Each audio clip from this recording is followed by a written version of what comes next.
It's a singular honor for me to address this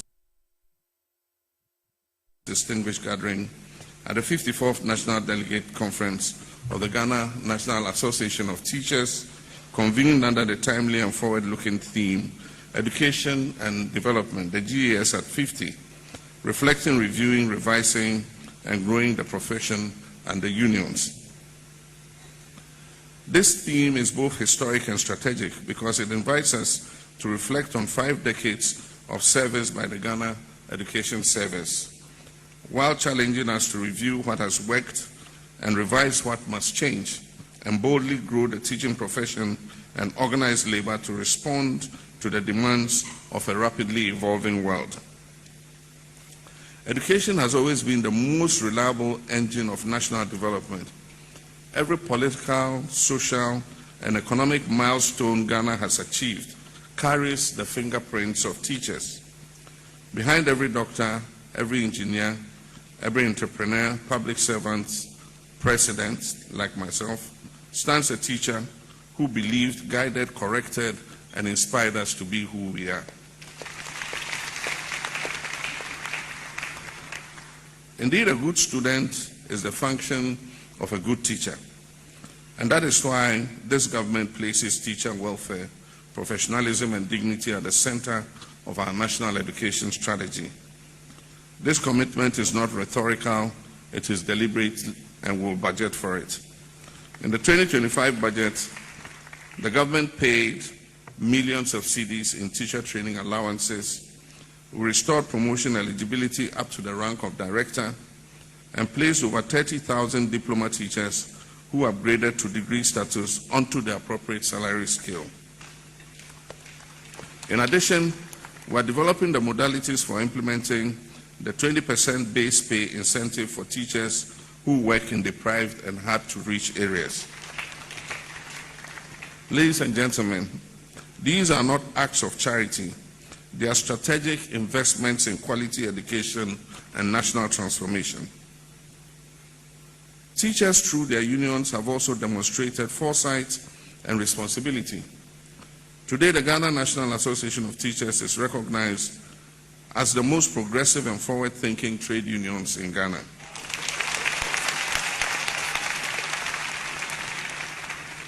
Beyond advocacy for teachers' rights and teacher welfare, NAT has built strong economic institutions that secure the future of its members. The Teachers Fund is widely recognized as one of the best managed workers' funds in the country. It is grounded in transparency, prudence, and long-term value creation for its members. And once again, on your behalf, we extend our appreciation to Uncle Kwame Pianim for being the father of the Teachers Fund. Through the Teachers Fund's properties and Teachers Fund financial services, NAT has demonstrated that organized labor can combine solidarity with enterprise. Most notably, NAT's strategic investment in Aviance Ghana, a major ground handling service provider at our international airport, shows that unions can be active players in strategic sectors of the national economy. This is a powerful example of how unionism, enterprise, and national development can reinforce one another.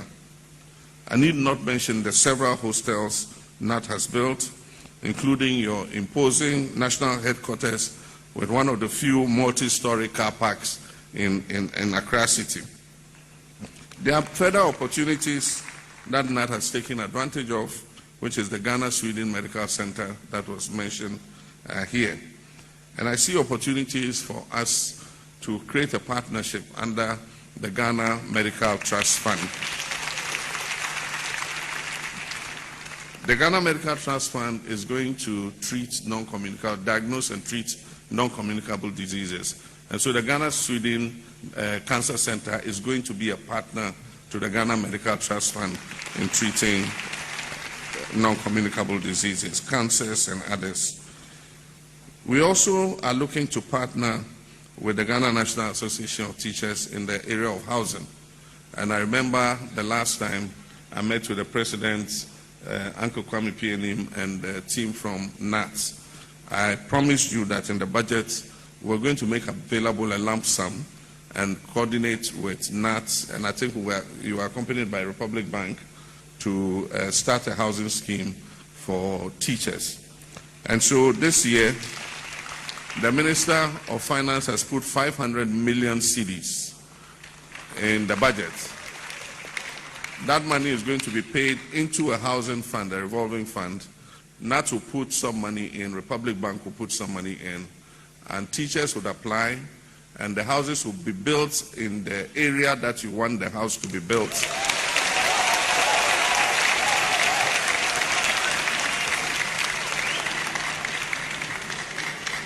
And if by coincidence the house is in your area of posting, then the money you would have paid as rent to some landlord will go to paying the cost of your own house, so that when you retire, you won't go to your grandfather's house and say, this was my grandmother's room, and go fighting with your relatives.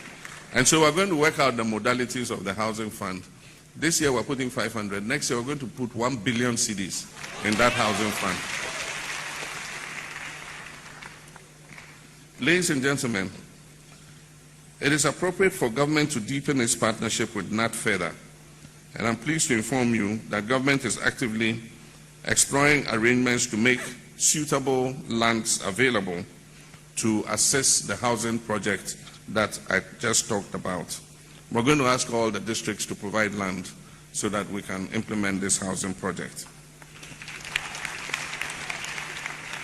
This collaboration is aimed at improving the teachers' living standards, strengthening teacher retention, particularly in rural areas, and ensuring that those who educate the nation live with dignity and security. Distinguished delegates, we must admit that our educational system faces a severe crisis. Basic level education has been neglected over the past few years.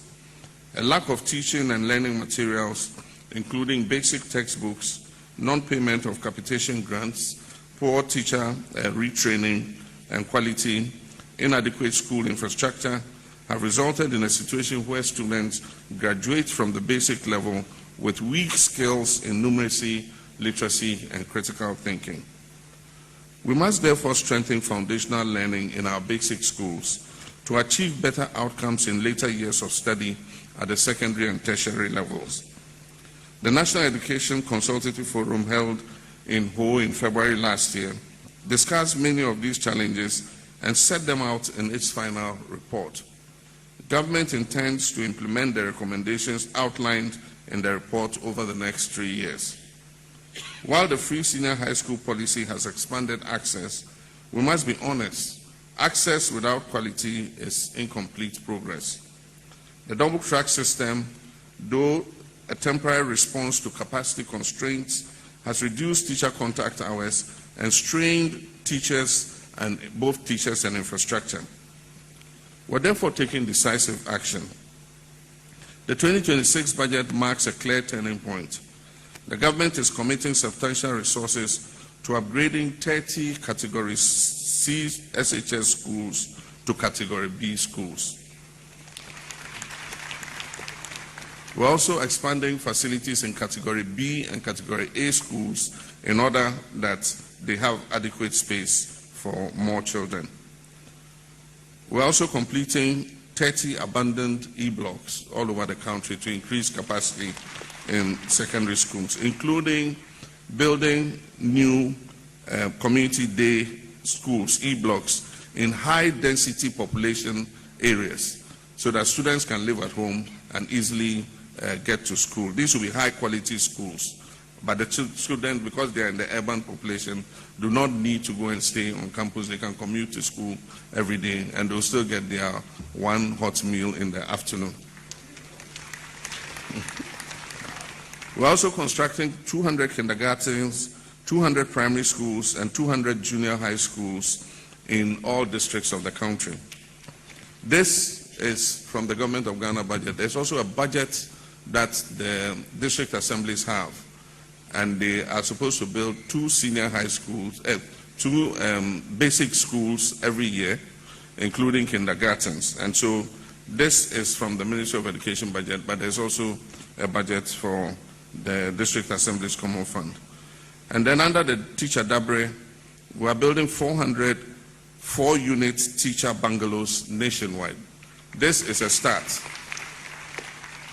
And these are going to be built especially in the rural areas, so that teachers who are posted in the rural areas at least can find a place to lay their heads. This is just a beginning. We're going to increase the numbers over the next few years so that every teacher can get a place to stay and give off their best in their schools. In addition, millions of curriculum-based textbooks are going to be distributed, and schools and educational directorates will receive buses, pickup trucks, and administrative vehicles. Indeed, the procurement of the vehicles is beginning. There are 200 buses for secondary schools and other schools, and then pickups for headmasters and the administrations to be able to carry out their duties. This will strengthen teaching, supervision, and accountability. In addition, we're procuring 2 million steel dual desks. We want to permanently end the pitiful sight of children sitting on stones or lying on their stomachs to read or write, especially in rural schools. And we estimate that about 2 million steel dual desks will make sure that every Ghanaian child in every school will have a desk to be able to sit on in dignity and write or read. In 2025 alone, the Free SHS program received 3.5 billion Ghana cedis under the GET Fund. This has been the highest allocation since its inception, and this has strengthened logistics, feeding, and learning conditions in our secondary schools. I'm pleased to announce that about 100 double-track schools have already reverted to single track. And the government remains firmly committed to abolishing the double-track system entirely through a focused 2-year intervention, which we call the Ghana Secondary Learning Improvement Project, GSLIP. This project will improve access and quality and restore full-time schooling for all students. And so this year and next year are the implementation years. And by the time we finish implementation, there will be no secondary school implementing double track in this country. We've all been shocked by the poor outcome of the last WASSCE. There has been a culture of silence surrounding the widespread cheating in our exam halls across the country. Heads of schools who are required to provide a performance bond to achieve a 100% pass rate have either looked on or turned a blind eye to examination malpractices. All this has been done to embellish the performance of certain batches of SHS graduates to make some people look good. Well, the chickens have come home to roost. This shows that choosing expediency over effectiveness can only be a temporary veneer and will eventually be exposed. Cheating in exams is corruption, and it is sad to encourage our children to be corrupt at such an early stage in their lives. Ethical integrity is key to their future. We will not give up strict invigilation, and therefore we must implement the reforms that equip our students to be able to enter the exam hall with confidence and pass their exams through diligent study and schoolwork rather than by cheating. And I pledge that we will work with you, the teachers' associations, to make sure that we're able to achieve these reforms. At the tertiary level, there are several initiatives being implemented. Our No Fee Stress initiative have removed financial barriers for first-year students. Of the 178,745 who were enrolled this year, 152,698 were successfully validated and reimbursed by the Student Loan Trust Fund. Parliament has also passed the Scholarship Authority Bill, and this reform will end cronyism and political interference in the award of scholarships. It will promote transparency and fairness, and it will align scholarships with Ghana's national skills and development priorities. Distinguished ladies and gentlemen, as I conclude, we've emerged from a period of severe economic crisis. Our economy has severely been buffeted by a debt crisis and macroeconomic instability, which is characterized by high inflation and a weakening currency. While prudent management of the economy has yielded positive results, there's still much work to do. We've increased educational spending in 2026 by 10% over the 2025 levels, and yet still this amounts to 3.1% of GDP, and this falls short of the minimum 4% recommended by UNESCO. We'll continue to increase education spending over the next 3 years to meet the UNESCO targets. However, every cedi allocated to education must be spent efficiently in order that we realize the full value of our investment. And one of the ways we want to increase educational funding is the Constitution says that the District Assembly's Common Fund should be between 5% and 8% of gross national revenues. During the last government, they reduced it from 7.5% at the end of 2016 to 5%. And so it's our intention to increase it by 1% every year over the next 3 years so that we can build it back to the 7.5 or 8%. Now, I want to allocate that extra 3% that goes to the district assemblies to the education and health sectors. And once we do that, we'll be able to hit the UNESCO target of 4% dedicated funding for the education sector. We've emerged from a dark period of oppression in our educational sector. Many school heads were sacked or transferred for speaking up when things were not going well. And yet the best way to grow our education sector is through transparency, freedom of speech, and even criticism where necessary. As President, I can assure you that I'll protect your right to speak up and to point out when things are not going well.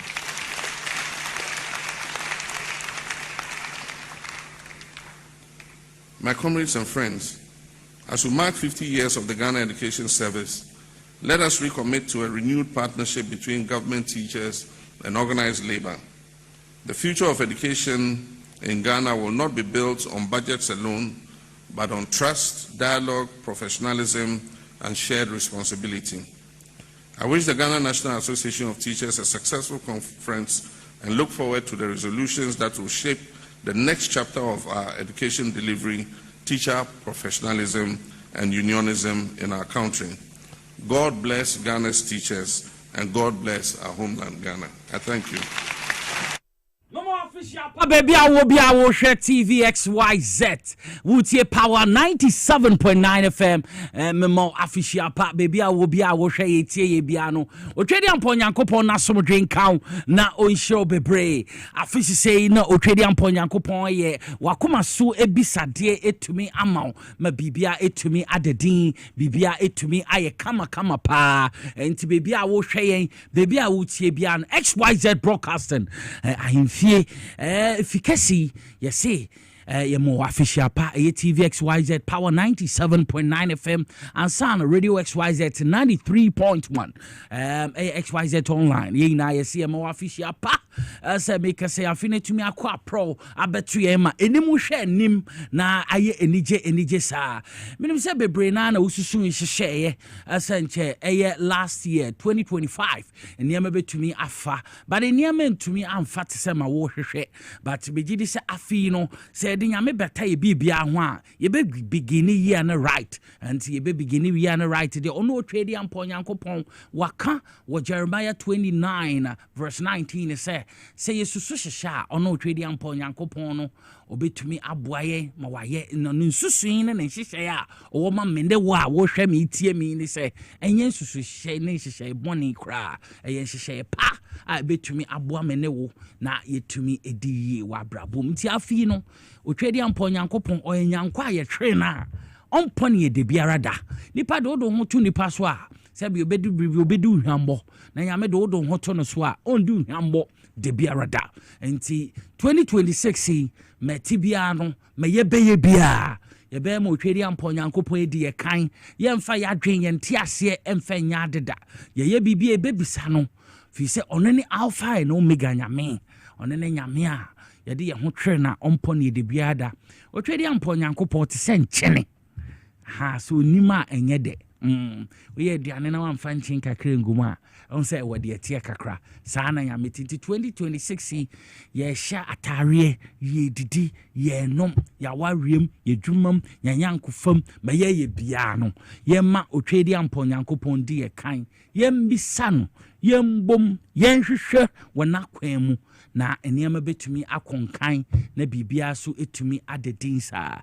yemfa eye 2026 enhye otwedi ampo nyankopon sa nyame adom wama yewra new month January saa so na yewra new week ma day ne de say yesi mu ache yeguso ko ba de mbo no nsia na sa den san ya yesima ma yembo nyame sombo nti ma ye bia no ye de na ase na ye de be ma ne din na yakana kese ya kire no afi de na ebe bia be ma no kwan wankasa na wunim meye na wunim aye obstacle aye barrier wa brabom niam bi ho a wo ye na ofi say yesi akwan ma wa na 2025 wentumi amfo fele won hyehyeye won niam bi a enye sento sa wo ya mesrew weni diem new year nsusu na won hyehyeye wa ye na no sa de na etwetwa won nantim twetwa won nemu embo ma won pem ko wanim no say ya yankosem na sebewa ama wan pem anko eni ma twaso eye dwamambo na waye obstacle atwaso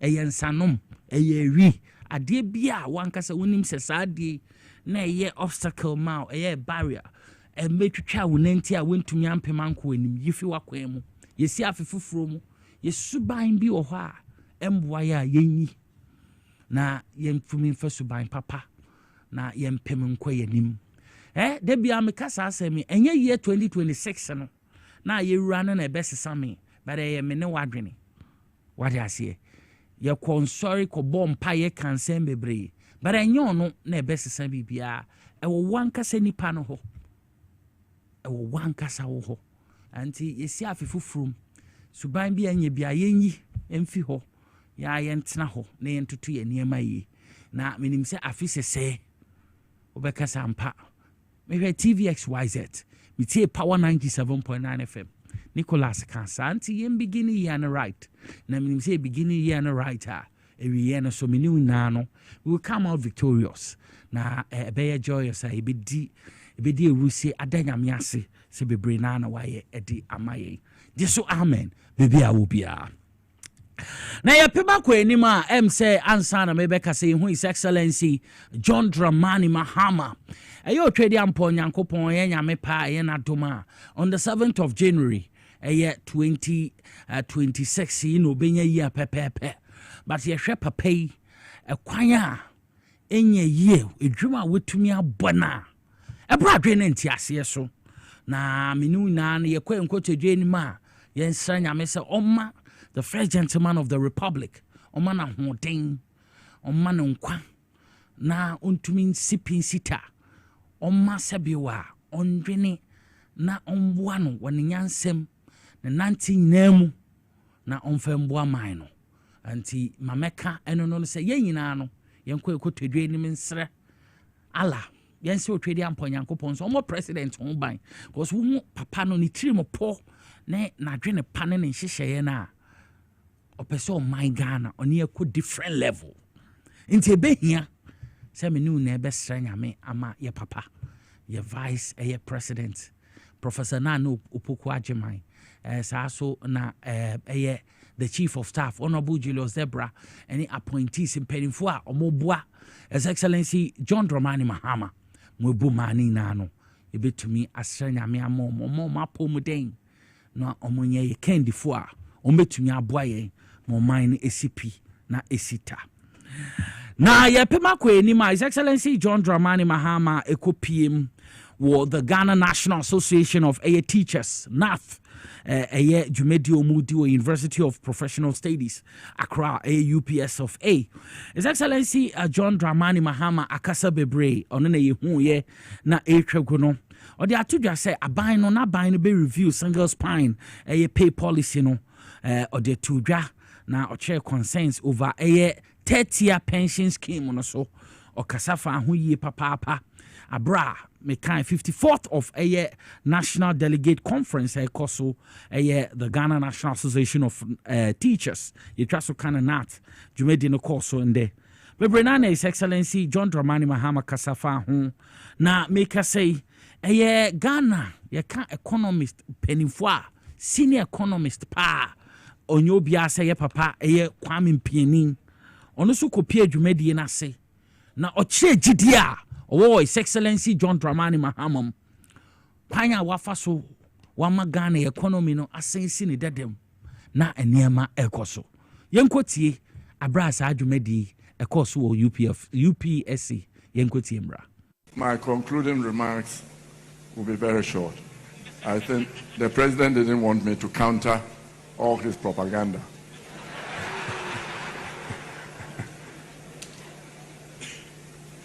What we have heard today is very impressive. And as they say in my village, umpewe na pedie.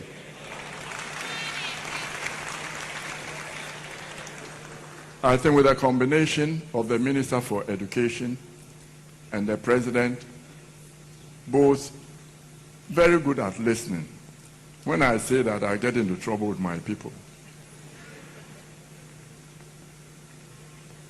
There are three things I wanted to bring to His Excellency's attention. As I said, if you climb a good tree, then you need a helping hand. The first is the cancer treatment center that we are building. When Ghanaians took over the land, immediately the developers and the land grabbers moved in to try to take over the land. The land originally acquired took into consideration the fact that with cancer treatment, some of them is radioactive, and therefore the walls are very thick to prevent leaking, any radioactive leaking into the community. And people are developing housing very too close.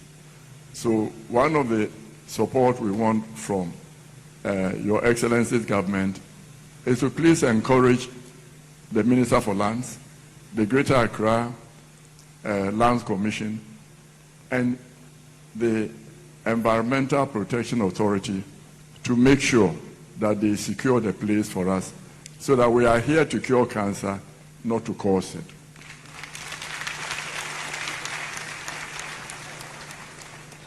The second point we wanted to bring to you, and it's already been highlighted, the keynote speaker and the Honorable Minister and you yourself have said it, that it relates to your resetting agenda.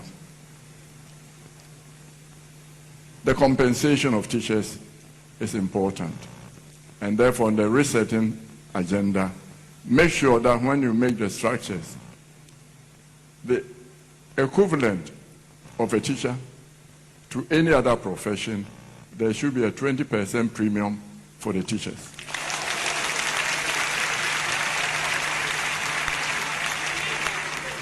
This is the only way to attract the best brains of the country into the teaching field.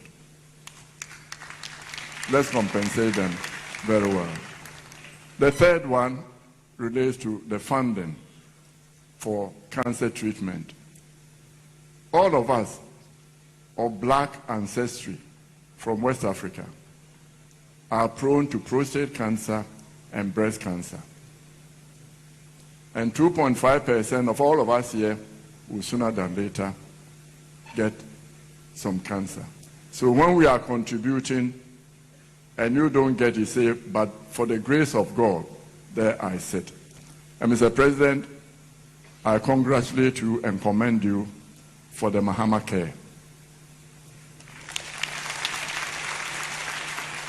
It is supposed to provide funding for the very poor, for whom sickness may be devastating and destroying the family.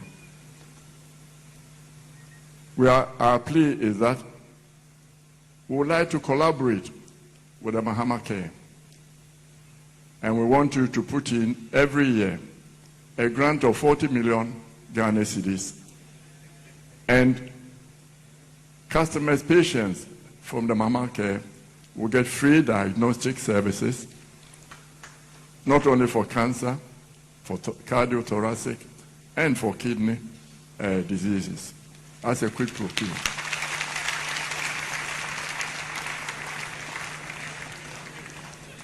Your Excellency, we are trying to get the Teachers Fund related affiliates to put in money, and the teachers themselves, I'm sure delegates will leave here by increasing their contribution to the Cancer Fund.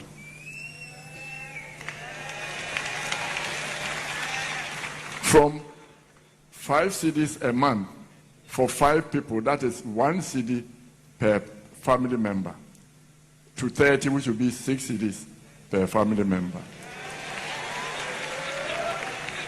I wanted more, but the General Secretary said, no, it's fine.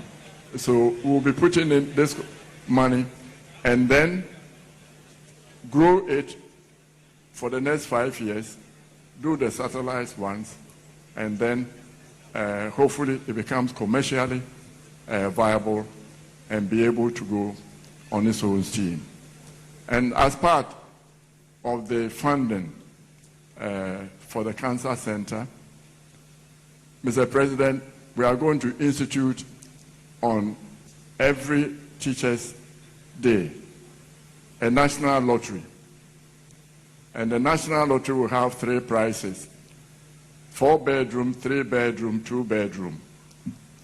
We estimate about 1.5% of the population to participate at about 100 cedis per ticket to win one of these houses, and 10 electric motor bicycles. Then we generate about 90 million, and we can use 20 million for prizes, and the balance will go to support the Teachers Fund. We are working closely with Professor Kwabena Frimpong-Boateng and actuarial scientists to make sure that a mutual fund is set up for the health and safety of the teachers. As you know, communicable diseases start from the schools, especially the young ones. They go to school and bring it back. So if a teacher is healthy, it means the community is healthy, and therefore we should continue to work like that. So, Your Excellency, Mr. President, thank you very much for supporting the teachers, and all that we've heard, I think it was not just slapping each other on the back. The keynote speaker showed us where we've been going wrong and where we need to strengthen. And he did not mince words by telling us what exactly we need to do. And with your support, Mr. President, I think we'll be going very far. And I thank you, but as I said from the beginning, all the things that you have promised, maybe we should not have prayed for another bill. If we do that, probably you destroy my party. As a young man in Fantinu town, you know, the CPP rallies were held just behind my house. And that's when the Choboy was there. So when you say Choboy, I mean, we of the Elephant Fraternity are not too happy. And I saw the president always go in the CPP, Choboy, So, thank you very much.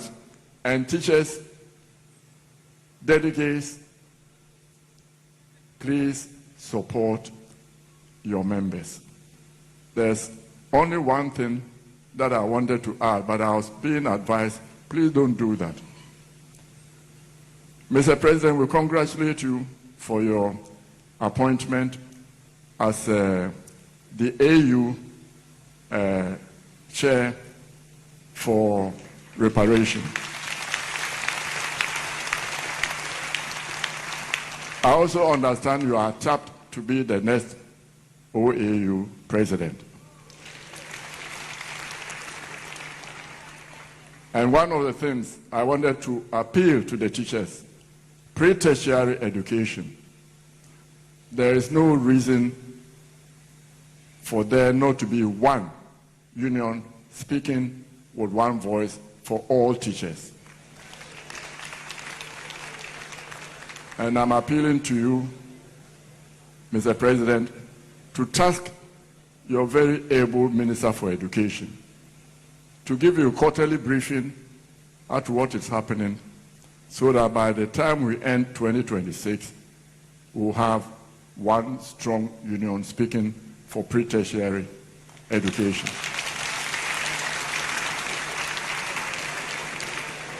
If we do this to support you, then you can unite Africa. Thank you for the honor.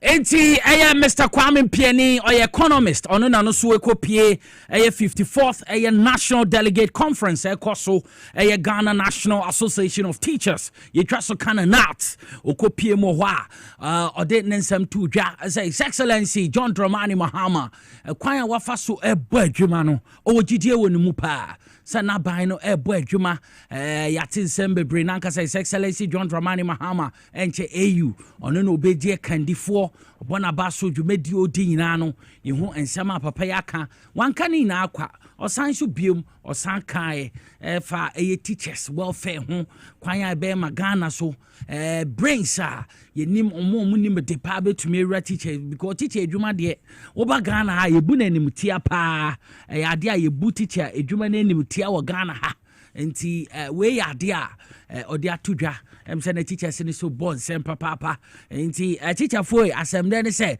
His Excellency John Dramani Mahama so review mo single spine pay policy no na bibie to me akonkan sa so na over 30-year pension scheme wakasa afa ho ma bibia etumi akọ enkan enti pema kwa enim dia over the weekend minority in parliament a question Bawa Rocks sole license and the gold boss schema should say Bawa Roxy omuna sole aggregator for the purchase of artisanal gold from suppliers across the country but the CEO Edema Gold Board Ura Sami Jemfi clarify Bawa Rock Company no limited say omuni the only applicant omumiti a requirement so mutumi ehwe na omudi say adwuma no yenkwe na yenkwahwe Bawa Rock ankasa omo ye hwananom dwumadi a omudi eno na eda TV no so no yebisa ese Bawa Rock edwuma omo ye hwan mo omo ye company under the law of Ghana the year 2015 with the principal activity of dealing in precious minerals among others na fact ni say idea ya verify na ya register registrar general's department no mu claim say Bawa Rock no incorporated with 2025 therefore false it is ansem no moka say ni manim ya na sa Bawa Rock no buy no kura bi anim Bawa Rock no license ta ye dia mo a omudi djuma PMMC so omusu tumi ton gold no 2016 no mu continue renew PMMC license annually until 2025 abra Gold Board Act no Act 1140 ebeye adwuma no revoke all PMMC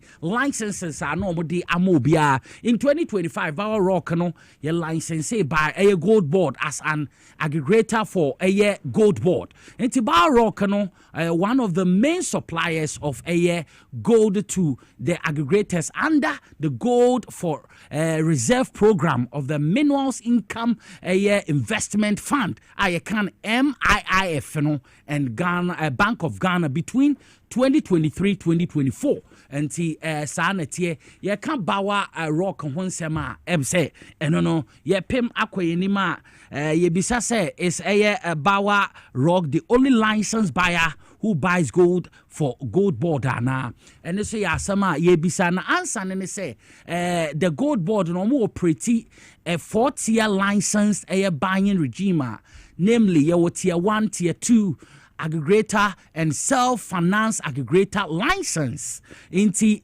sa license na no ye the to gold ye the gold board overall gold board in the year 2025 na approve no mo issue 900 buyers license inti no below the number of license ye issue by gold board no the first year of operational under each of it buying no license category no and also no so edahwa gold board etumi edidwuma enti se obi ka bibia yensi ne hu obi ka bibia yembo no hoy because no krabia enim na biom obisa se Bower Rock company and only company HSA also mutumi eto eyana nto aso no na yehwe sa requirements including a minimum working capital of $2 million US. Inti the financial statement, operational experience for the 3 years proceeding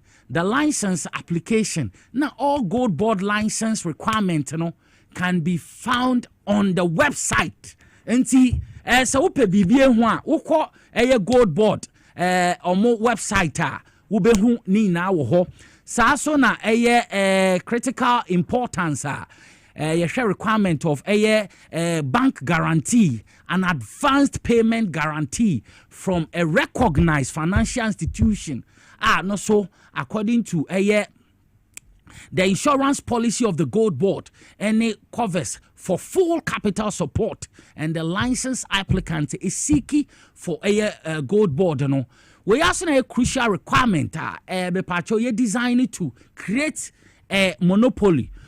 Be so able to me abua. Now, so serve as a necessary risk mitigation measured to secure and protect public funds. Inti the tenano we share Medina or say 2025 and a total of 31 companies no more apply for gold board aggregator a license. None of the 31 companies accept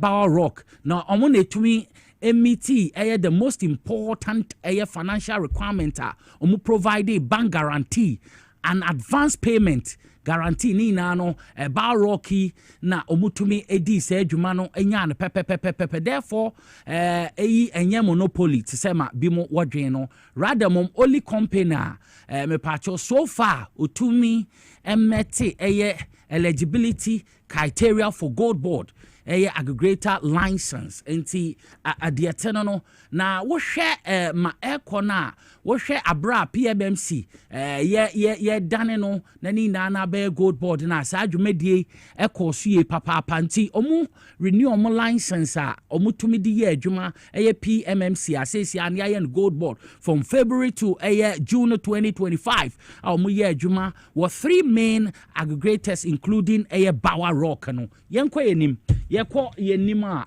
na omo say omo ka tre Ghana fuina na omo mobiate onya the applicant bia ometi requirement no say obi o apply so per se no see gold board aggregator no license no obi atumi meti 31 no obi entumi nhihye da ho no mo entumi ameti anase meka ne say mo hwe so say utumi aggregator no omo entumi anya sa license because na eniema omo hwehwe no omo entumi amfamba na Bower Rock ya ne tumi ade a otumi meti nti no odi sa adwuma no na Bower Rock nsemi a ye kenya no bebre na feel say bia aban buy na buy ade under the New Patriotic Party time no mo no ma ye adwuma anti say yete say minority ka bibisa na yenso omo ho na omo license application omo approve abra na process ni gusua ni na no gold board ahwe na omo requirement no omo issue no ma omo license say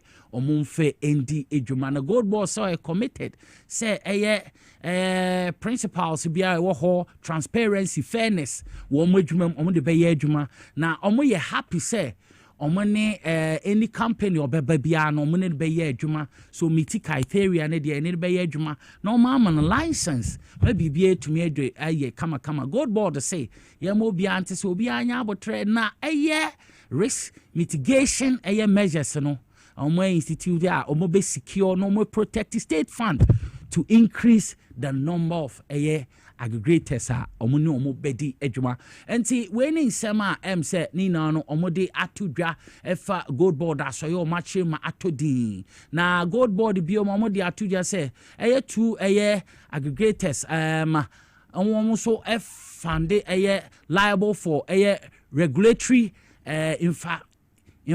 infractions and suspended for 3 months in June.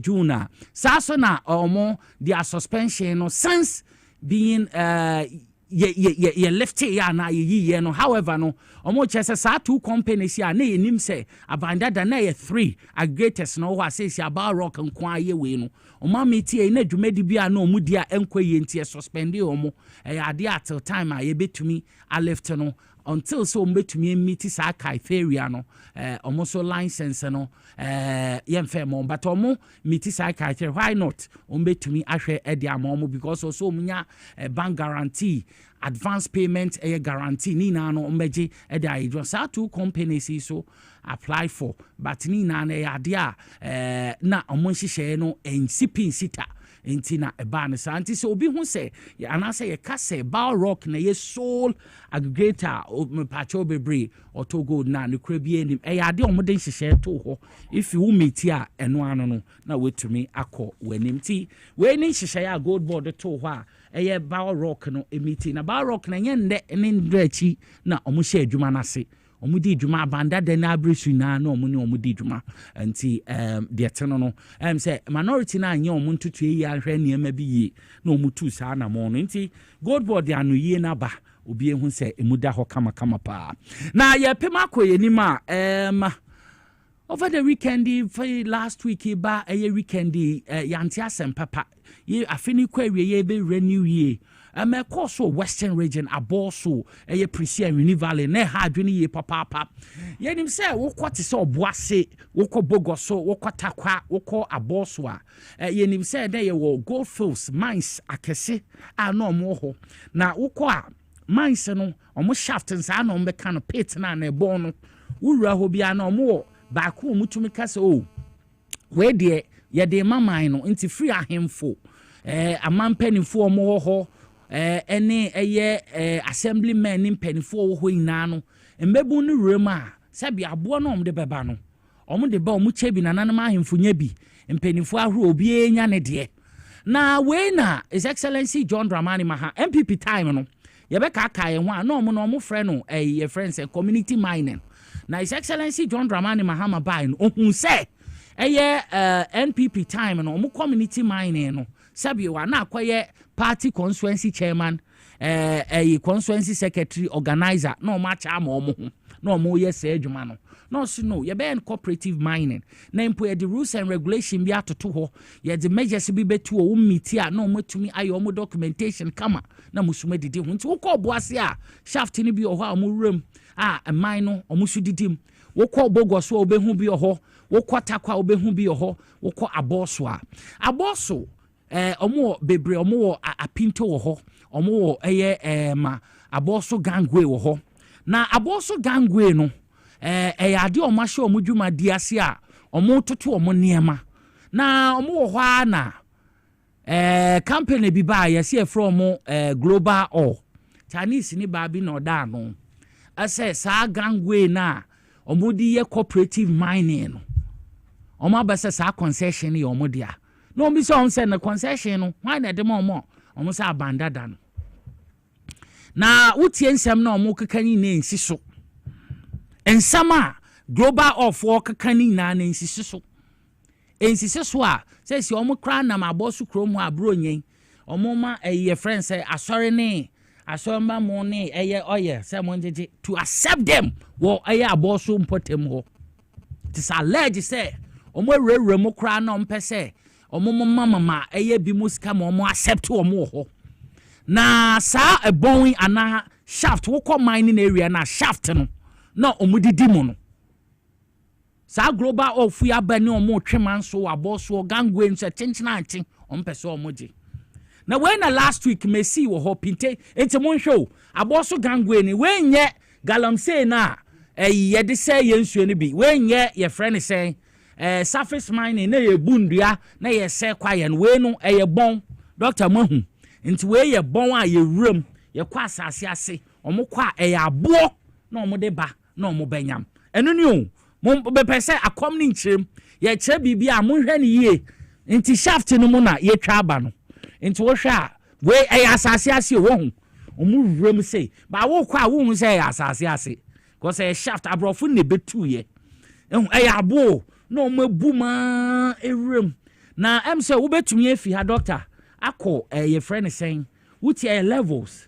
level ba ko bia na eti say wo fi ha ekọ baby ateshi one level it is a wako I had to teshi baby a military no one eho enti ubetumi afi ha akọ wo hospital or spinters ho na wo ende ba level ni bi ho ansuo abakakra enti enye baby a na omokotu enti say dwumadie omode mo share cooperative mining as a responsible cooperative mining ase omo shasa ye ho atoto niam ye first na mbo no motumi atutu ye nim kwanya global off one fa so omo ba ye a say si omo be hadwen a ama aye pinten nti eno na wo hu sempanifo ni bi gina ho kasa His Excellency John Dramani Mahama omo so omo srew cooperative mining no ma shase a measures ahoro omo de atutu ya boni bia mbaye na omo ntia ase sa global off we omo nim be bi omo fi a enimanimi omo ba Mika say nipa miensa ya bo mutu eku omo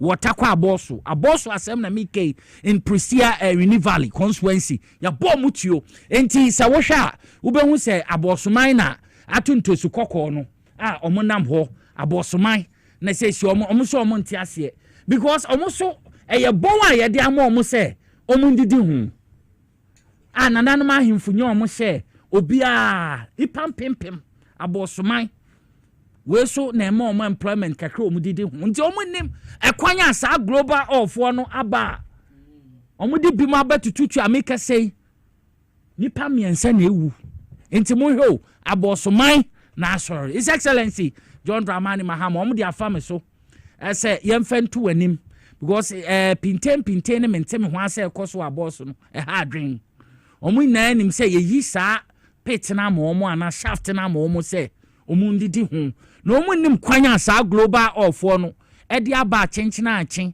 omo pese ff na internet na adinti na ya ye ne blend no nipa na eda ho no ya bonu tuo ye yimboja because of internet nti ho ne nkofo no mababo omo tuo se chenchina achen ye gi sa shaft no enti His Excellency John Dramani Mahama abosoman omo ni o abosoman omo nye gold omo say nsuo ni aden we ya rock mining na me yi video no hwe no omo kwa yade mo omo kwa na niam wo ho ina enye omo ana apɛ machine ahoro akwa asase na kwasesa nsuo omo abo nsuo egu bonum na egu na ba ne sen niam ina ye yi a echi de yesi Chinese company bi global wo hwɛ pimpem ye adwuma ho a ye wo omo ko no mububu abo no na wo omo kosoa edeba ye wo omo hyehyɛ wo ko na omo chaw employment a ekoso ho a ese wani ansa de ka kyerɛw enya nipa na okotu na na oba o ye wo omo blast wa asase na se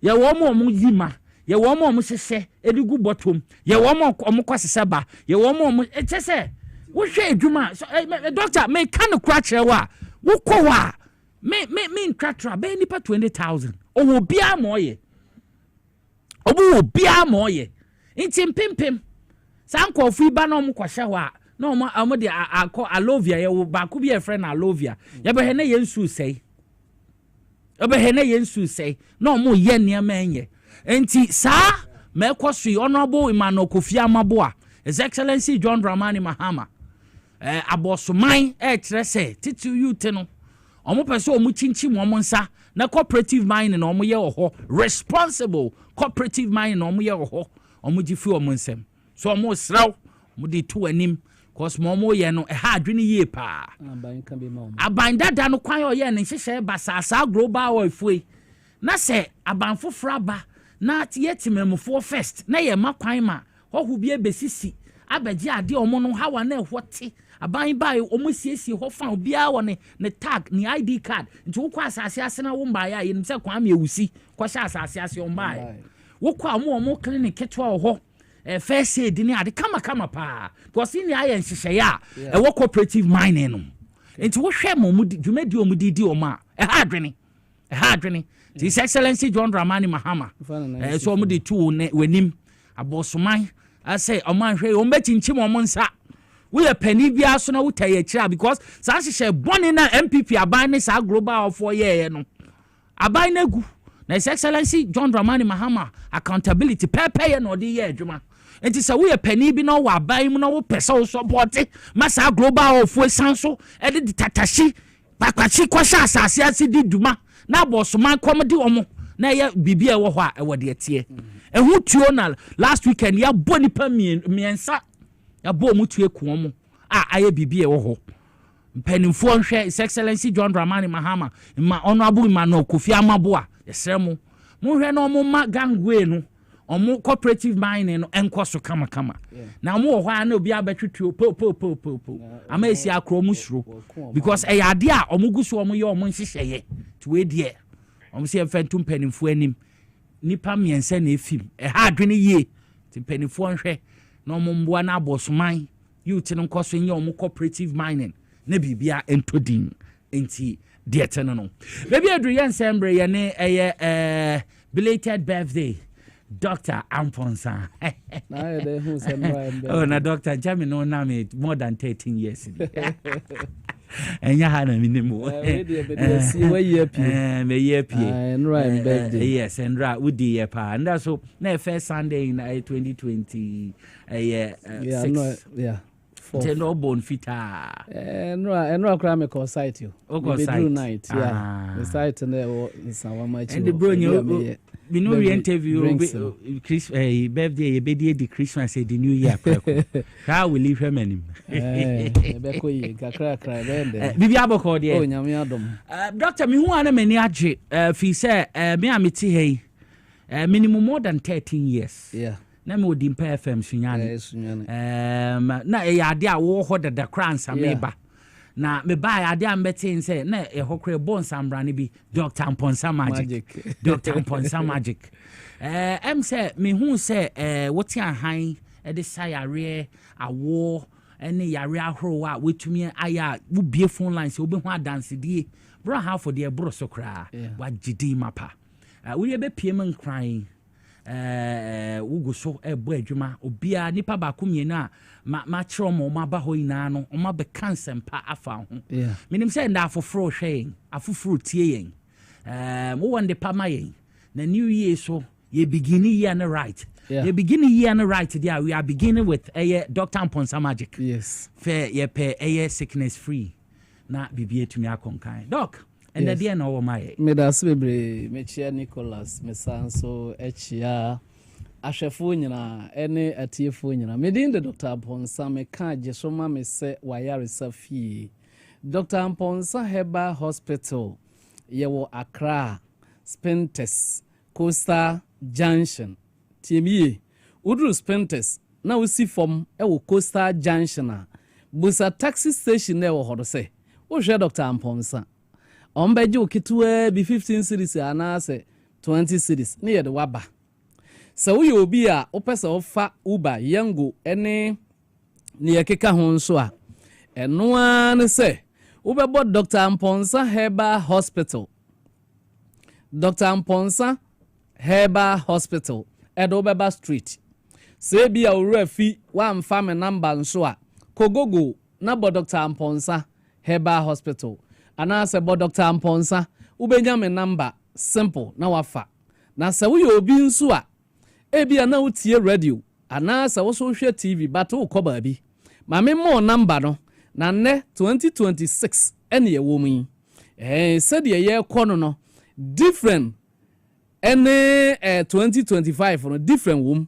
because afia so a ye koyenim elti ma me mo number no na se u tikam ana se u TV u koba bia wadi ken age number no na che se kire u fra ena u fra men kan wonsem nyina wo phone no so me ma no na befa call no omo na ma direction u ba na wa betom yankasa se o kasa woni me edi nkomo me nya kwan hwe patience no eno ti bra na beka wo ha no kire me nyame na me so beje wo fra 0243 number we ye WhatsApp esa ye calling number WhatsApp no de ye voice message nko a tie me enti me drive kura metumu etie na ma reply na call no de me ma no e na befa fra 0243 110875 0243 110875 ena Tigo line no ni ene de ye calling number nko a WhatsApp nka ho eno ye 027 85 99611 027 85 99611 Dr. Amponsa Herbal Hospital yesa yare ye was painters adwuma ye no eya meka bi na ye ntum nka ni nyina wo ha na de ati nyina ne se obi biara wo yare dadem tie mi ye pa ye won krofo bebre yare stroke yare enso onim se stroke na ache no obi se doctor me de mi bubugu dem ache na enso ye se enye stroke o na ye de onim ade kro bra na yemfa magic machine hwew magic machine be collect o blood cells no nyina na ama o nerves no nyina ye strong na afe ya ma okura dro na ho ato ompe we na apede 2026 magic machine kese na ba tiemiye kese no aba magic machine kese na yedam no aba na ye discount month we end there me yesenka 15th and this month we 15th nka discount na end na nso esan odo a me dome me nkrofo nti me de akọ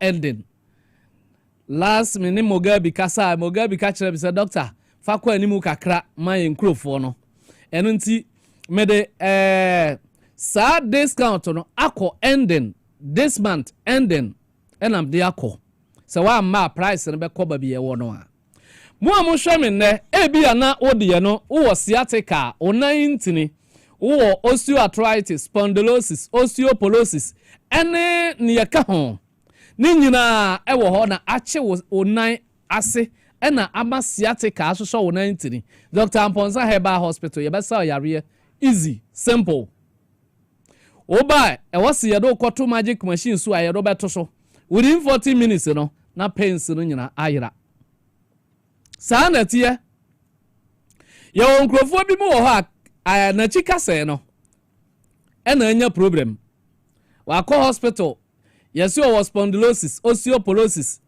osteoarthritis ana se o ne backbone no chese obi die achia kakra ayese ni nyina ye ho adwuma bra na ye moa na ye nsa o yare obi tie me na o se doctor me kon kasa ya me ya sa affect ma adwen miti dwame me hu ni amenya me ho eno ane se obeba Dr. Amponsa Herbal Hospital obeduru a esese ye do ko magic a ne ye do ko usika nso kese no a na ye do ko ketwa no so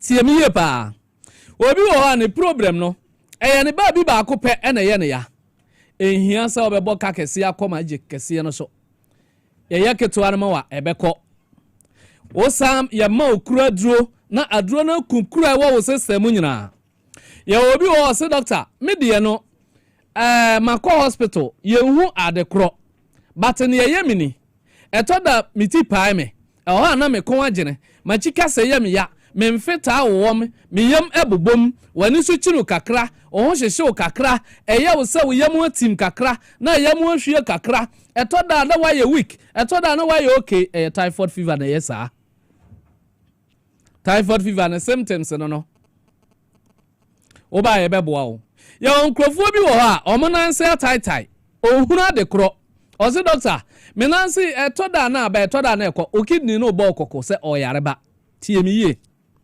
se o kidney yare a onanse betumi ataitai na heat be kọ onanse enti se sa toxic no kọ onanse a ebe mo wakonya gout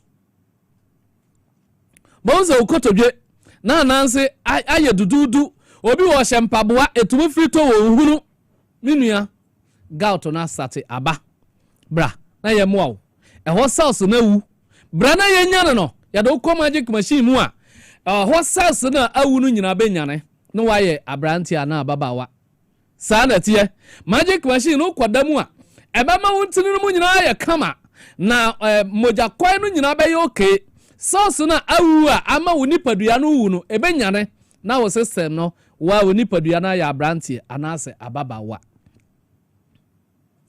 obi tie me na wo se doctor say na kidney no ho asem tie kidney no ensu a wonum nyina na soa eniti se ensu na wonum no kidney no yare a oja ensu no bi na acid na nka obetwe a be call bladder no sa acid no bi call nanse na ma problem bra na yemwa wo ye obi okra ya na dialysis bra yemwa wo yare no kwa okwa wo doctor no be yi dialysis no ma why free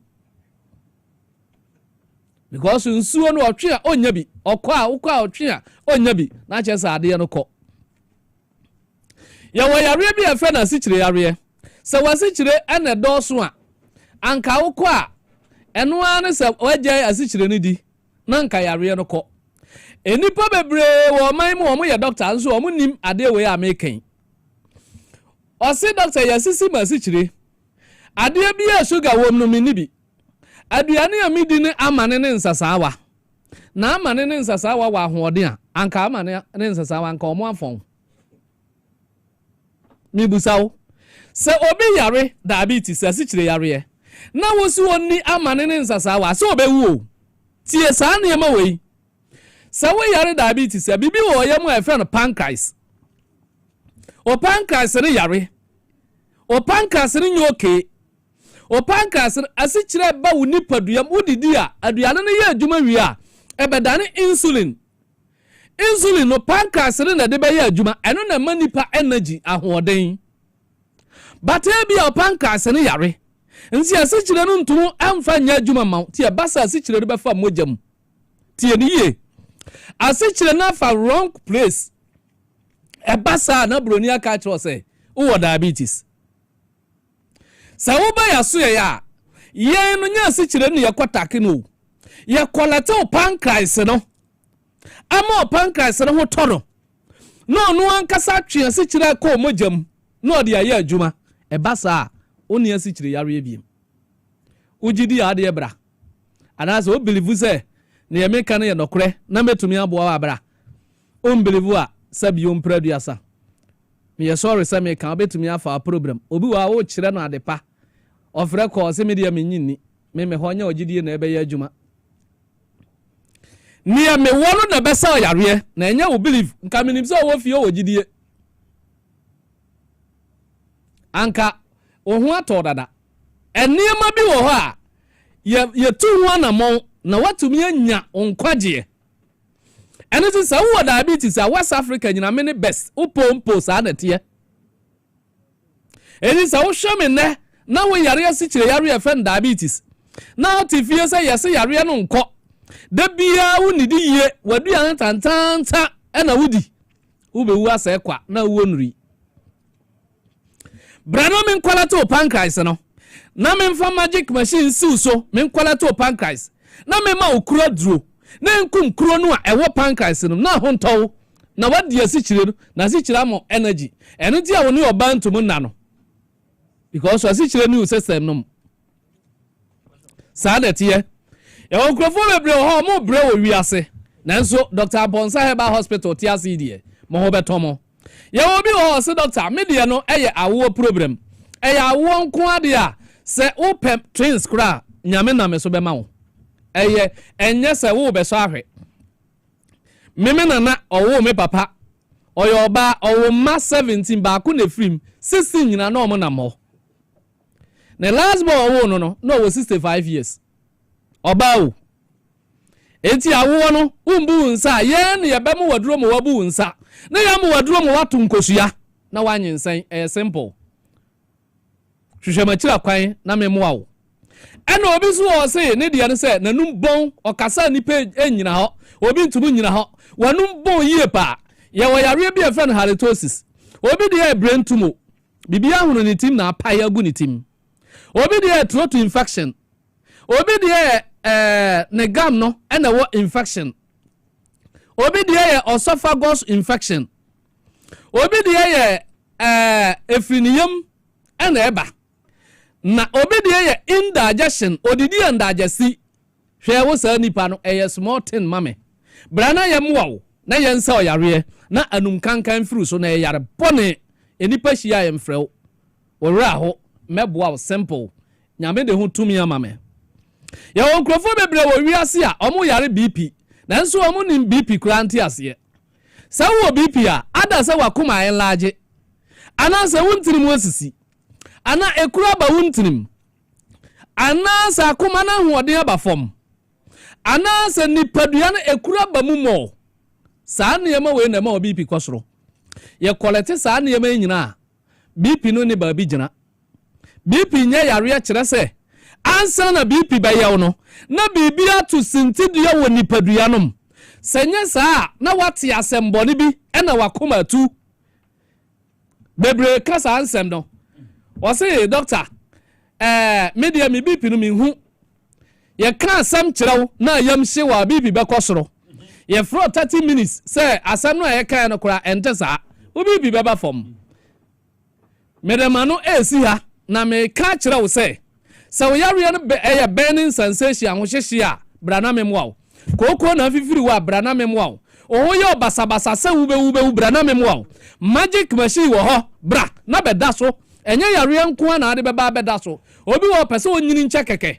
bɛba bɛda so ma memmo number no na so bɛte asɛm a na ye kakra bi meka kosi ɔkyera kora na wo ma enya ade sɛ obɛba ye was Spintex Coastal Junction Taxi rank obi so omo so re Dr. Aponsa so the Uber ni yango ena shatter de na ye friend Shagzi aha oh ya brand enti obobra ya na me feel enti so the Shagzi so na beba eno so Dr. Aponsa Herbal Hospital nge do beba Dr. Aponsa Herbal Hospital direct Dr. Aponsa me kabri bi ase me mo number na twro ana se fa phone no record na fa number no na bra number no ne medicare abo no ye WhatsApp esan ye calling number 0243 11 08 75 0243 11 08 75 ena tigo no so ye 027 85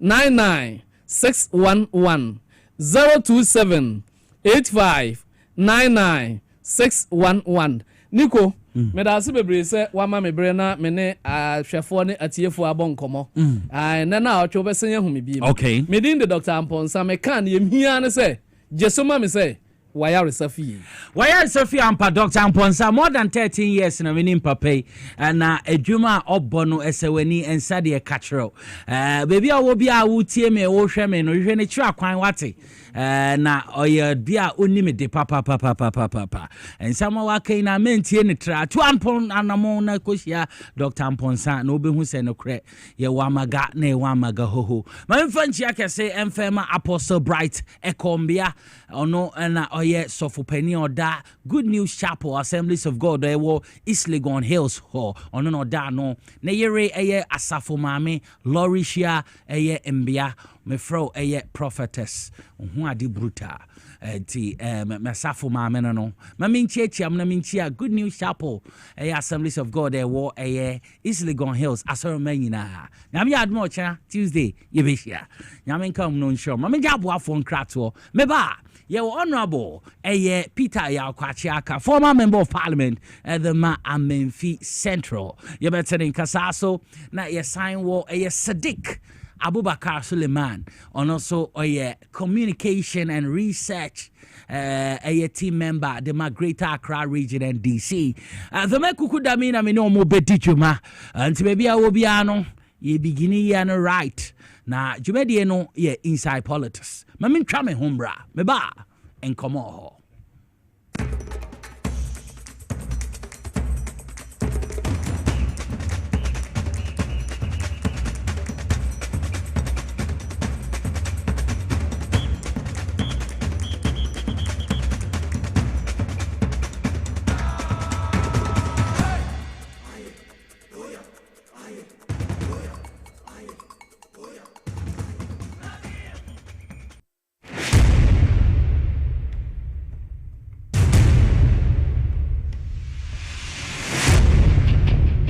The average human body mass should have at least 60% water for optimal performance in any physical or mental exercise.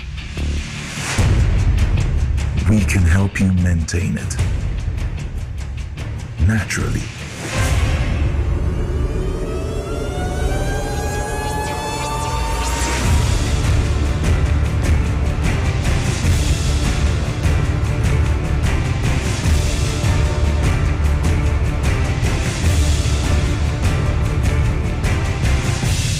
X Natural Mineral Water. Simply natural. For bulk purchase, call 0596 273 546 or 0596 273 547. This advert is FDA approved. Na ede na ya obayi a oda former son ya funu mu Oh Mr. Entry also yare ya titi be benfie pi nanso ne yam nyo no da se me kire onu ahodo amato a me hunu hwe a ebe ya nwanwa menyi ni say what ulcer tamfo Haxa capsules any Haxa mixture ya no mbom kotia ulcer no bia ma no anom anka ne ho ato no dadaada ulcer dro de eno ne Haxa capsules any Haxa mixture akom ni nkyeremu ulcer ye kura eto ye funu ene ensunu mu etuma wo ye funu ekeka wa wogire ho a enyi ulcer etumi ema wo ye cheko ebra wadidi awie so how eye ulcer de a compare Haxa capsules any Haxa mixture nanom bom na ho ebeto pedudu atu a ko okanshi drug lane Kumasi Dani Herbal Takradi AA Mensa Anafre 02038228855 Apefo abatan a woma won mofra no fo ene mofra woni mfiedu mienu enka ho Haxa capsules ene ne mixture ulcer tamfo ede age adwade nkrato yi atom.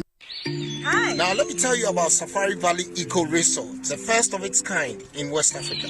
Upon your arrival, you are introduced to your butler, who plans your itinerary. We were surrounded by wildlife from the moment we entered the eco park. So many activities, all in the same premises. Visit the gym or the stables, they have it all. At my break, I'm able to practice my putting. We also went fishing on a man-made canal. Our tour guides taught us so much about the wildlife and how to interact with them. They used only electric vehicles here. This creates a serene environment. I'm told it's over 1,000 acres. My cabin here sits on 2 acres with a large terrace space overlooking my private swimming pool. Now this is royalty. They have their own farms, thousands of fruit trees. I can also have my lunch here at the waterfall. Quite a beautiful place you have here. Visit Safari Valley Eco Resort in Ghana, bringing you closer to nature. Obrabo eye edwumada. Ebwa eyam eduane. Ebwa eyi insa free ni peduanim. Na ebwa woni pedua ma etena ho yi. Nanso, wonim se niema a yedi na yenom. Timi ma brebo ye edwumaden sen pote. Me hu da. Me brebo ye juma pa e bia se me ntumi ye bibi bo me brebo ani and nothing I want to live here from the Moses Clinic ni Herbal Center about Herbal Food Supplement we see pa de bo brebo ama e ye juma yi na e ye juma Fatopa yenu yenu, anopani enyumre. Na eboa ma obrebo ye dwuma ye. Sane ebeya, ebetimi anyam aduane a wodi, esiesie ni peduane mu eyi mu finsi ye. Eno na me brebo kia pa. Ubenya Live Kit or pharmacy, herbal shops, ne supermarkets are ebeo. Sa wope dodo so etua. Fresh 0244 06 8447. Live Kit. Wa wo brebo, wa wo ni pedua. Edro yi enye ma apemfo. E ma ema omomanofo. Ne mmofo a wonya mfie dumie. FDA age dwedie krato yi atum.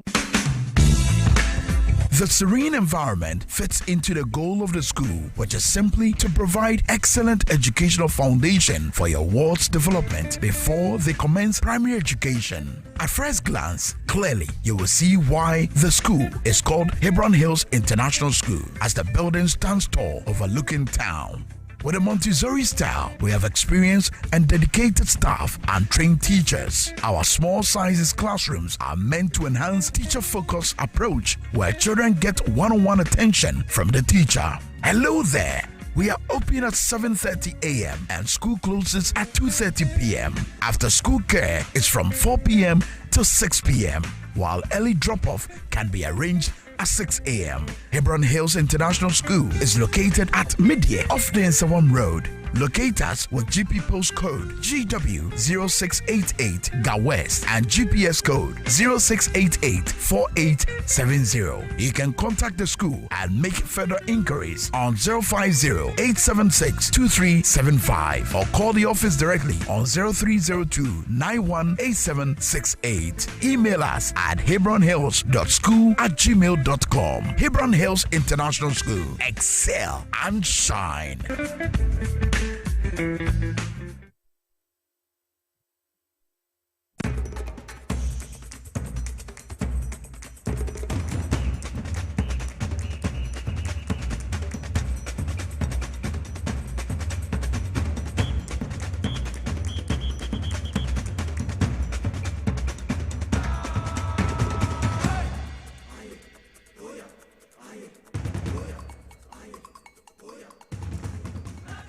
Mesamo akwa bebiom the bar TVXYZ wa utie power 97.9 FM.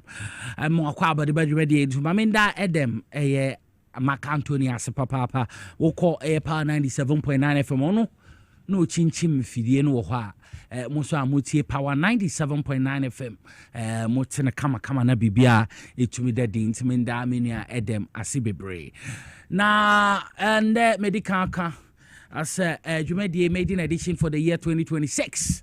I shall say the Kuku Dampana Minimu, Jumedi as a honorable, Peter Yaukwachiaka, former member of parliament, the Mam in Fee Central, or Fiaha, Saso Nayenia, a Sadiq. Abubakar, Suleiman, on also communication and research, team member at the Greater Accra, NDC. Kuku Damina Minu or more bedi ejuma. On about more official, I feel come at you. Bibi Aboko, dear. I'm the brilliant from names so no more crack. I because a crack. I could do brilliant will crack. 1 year, you call in Tina Fear, they take the opportunity. Na me ko na yie bi so ho nti bi ko ekochia ho na me ne abushia fonso di nkomo e ma ho official e hoboko yo bone bi me fa kwanya we so nchia wo nyina na mo nyina official pa me fi central for e bia for se nyame ehwe mu nyina so na o ma fi enya fi papa ma yen yo Sidik official pa I feel say na bibia boko. Say na bibia to di sika wo ho. Amen. Nkwa. Amen. Ene ahode. I feel say na wa me new year there. Amen. I feel say and the new year na wa me Christmas there. Yo. Because What dear, wouldn't say was salad dear Mensaka? And now we took our credit if you are braving. I mean, so it's Christmas, a dear by. It doesn't okay, no, Kaimi. Make Salak syndicate way now. Or no other Babazi or Makayo. Sena Bibia could be our NDC. Ami, now, and so Adia Yashushanuna Yenya.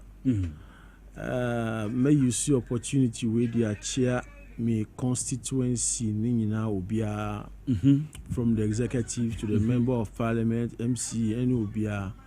Me wish you more any branch executives, ward coordinators. Me wish you more happy New Year. Okay. And also I pray say young constituency be ko enim. Na ya back yo. Papa mu bia emba. And one no. Ye sha se dia say mama sha se wo ho. Enra areho sema boy. Ayawa so.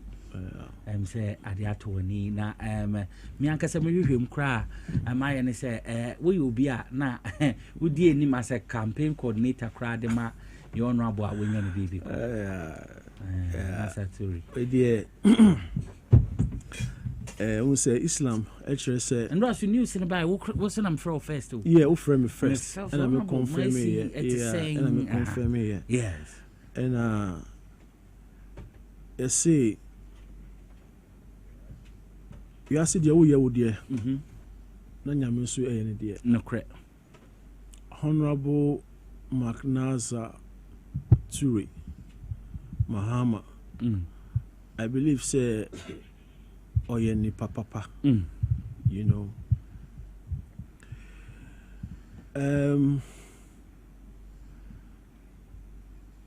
2011 me kai say me share on the 21st of June 2011 me kai date you know because the next day was my birthday and me ko shiano and he told me he wanted to contest for Ayawaso East. Ebuano, Koye. But then Minister of Youth and Sports, then MP, Honorable Dr. Mustafa Ahmed, and also Nyamifa Nikra, NCA Maye.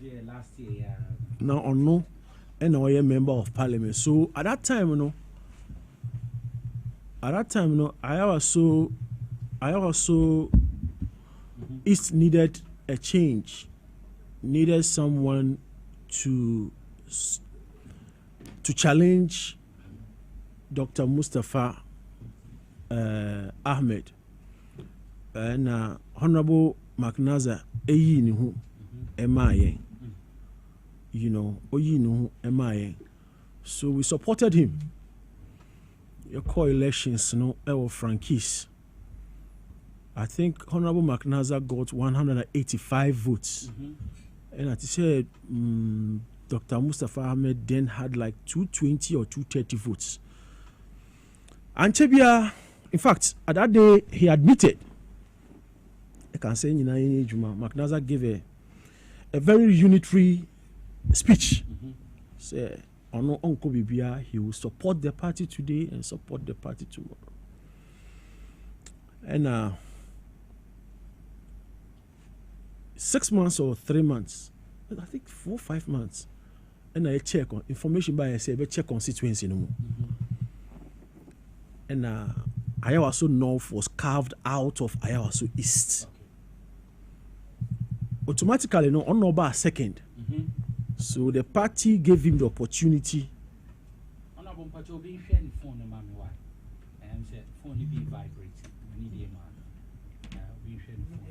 The party gave him the opportunity to give Dr. Mustafa the opportunity either to choose Ayawaso North and carved from Ayawaso East and now Ayawaso East. And I think Dr. Mustafa Ahmed chose Ayawaso North. And I mean, so no, ya will be on Newtown. I follow within Ayawaso North. So yeah, Kaho. And Ayawaso East. McNaza, Honorable McNaza, Obia Titu Muse, on over second. Into on day on Fanufala. And he became the member of parliament. No, yeah, 2 years he went. I think, yeah. Okay. Someone can correct me, but Mikai said, yeah. One of the idea Ewa so East. In fact, yeah, campaigning in his manifesto can say, Obe for me what you call the education committee to make sure say the deprived in our constituency. Ewa so East then no, Ombenya funding, Ombenya support, and he's also a businessman. Yes, he's a philanthropist. So our promises obey, and and so, and I think another project or the buy, first time we get word no, Operation Cement Your Lungu. Our constituency is such that Lungu doors. Lungu, okay. And Lungu be a door so no, yen cement your so people easily dump rubbish. And other things. So he had this idea because what's not Japan, they are che. What's not Japan? He was a businessman in Japan. So Oba Henoka said, look, let's do this. And then he started together with the assembly members. Then Osta TSA, Auto Cement, Edema areas, bases, assembly members, and almost started what we call Operation Cement Your Lungu. Another achievement of McNaza and this say Nima market no at that time no so to want to me for yes want to me for or PV honum wow, you know, and schools support all them and a makranta or support one. He did a lot, and just to say, look, Parliament Jumano, and yes, people accuse him of not speaking in Parliament, and it's a wrong accusation. They have been unfair to him. Parliament Jumebiano, committee level. I think I have a former member of Parliament here. Committee level. So he doesn't. In fact, he is the chairman for is it the Energy Committee or something like that? And that committee, no, so only there is no way you can chair that committee. So Ayawa so East has someone who was forceful, someone who is a listener. Obia Owa Badahe Emako. In fact, he loves his community. Make I say, when of declared intention, there is this school called Global Call Academy, led by one Razak Tuwe. Yakushiano, or Chen Nelson. At that time, onye a member of Parliament. But I know he supported almost 100 youth. Wow. Ochiamo, Global Call Academy. I'm telling you, McNaza did that. He did that. So, Eobia, look, we a leader. The benefits your people get from you, and that shows leadership. And I'm telling you, say I was so East. A bet che so many obisa. Yes, I'm telling you, Honorable McNaza did his best, and I believe that maybe Okodano ebe could hear man. So first term Okoye, second term Okoye, third term Okoye, and fourth term ni. And the fourth term ni. Okushia. Say Obika Chen say on January 7, 2024. Yes, when in Obewu January 4th, 2025. I know on Jindi 2026, 2025, 2026. On Jindi. No, Oyare for some time. We meet, we talk almost about 8 or 9 years. I mean, him say he complains about Miyare, you know, and because he loves his community, he feels let me still go on. Because maybe I'm a person, I mean, I also is in Kodruno on Yanasa. So he wants to do it. And I mean, so afraid ni. So I also is almost shredded. And one year, and I'm a conifie. I was not able to go and greet the wife because I call her my mother. She's done a lot for the constituency. she's a good mother for the constituency. Mean to me, Uncle Shading, and then so you could see no. Or Chinamako personally, but me who near me be I want to advise ourselves. Yeah, politics. But my in fact politics ain't yet too personal. Nipa oyare. Now would you yare eden?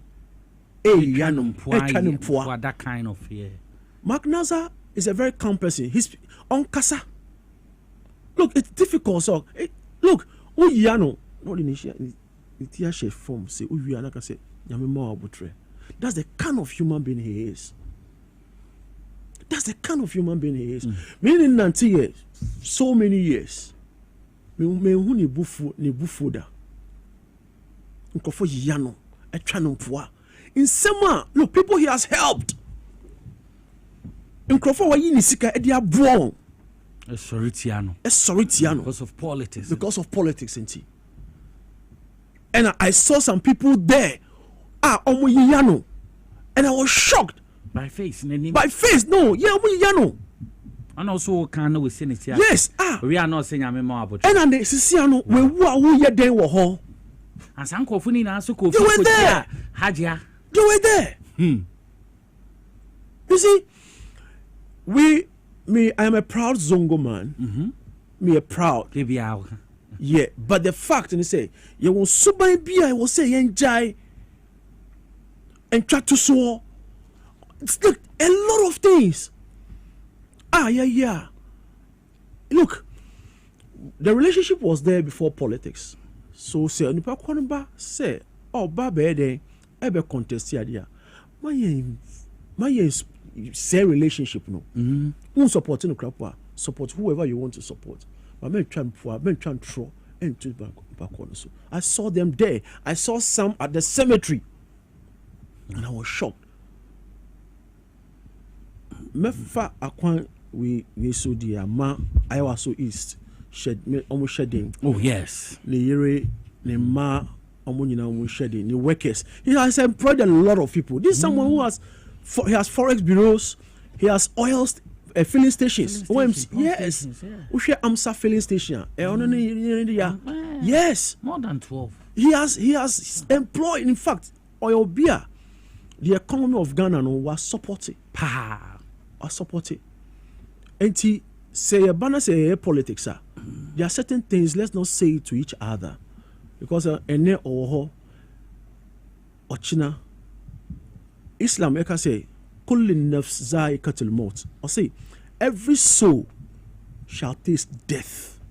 It should tell you say no matter what. Ubewu bimewu yenya yebewu. So sadie no yen fan hye ya adwen mu na yen fan koyen politics mu. If that moral decadence is not there, what will happen is if that morality is not there, what will happen is that you better try and home poor, you better yaya home. Ena ochina se woni ho na we tinase say oni family then uchiami for what? You had the opportunity to do things right. Even when supporting Grandpa, so Honorable McNaza, make I say, he was a philanthropist. He served his community. He loves his community. He died serving his community. And I also East. I know that they will miss him. I saw him, Honorable Yusuf Jaja.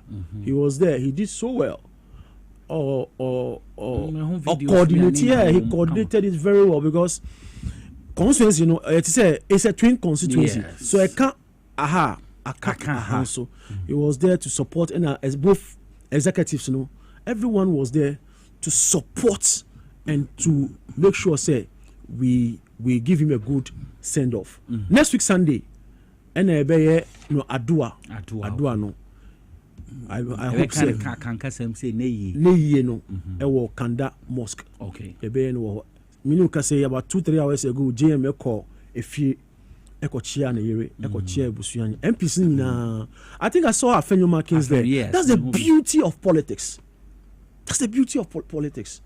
Enti meka say nyame na ema ena onu so ye den ena eji ya but owo kradia nkwantimenji Medase Sadiq Abubakar Suleiman Medase Papa Honorable say Honorable Makanaza Ture Mahama when no our parliament da which me akabibia fa no ho ana yo that's be na mema kana fo nyina yakọ utumi ko fie ho wakọ kochia because you know sa mosque na and so I was there. Okay, cool. Other MPs inti ema omani na yako ema parliament yako na ma NDC especially and so yako essence ya hwere ade kese minim opani nasa wo parliament said the minu am so ni personally yeah in the parliament na di hu no na I like him because I was so quiet.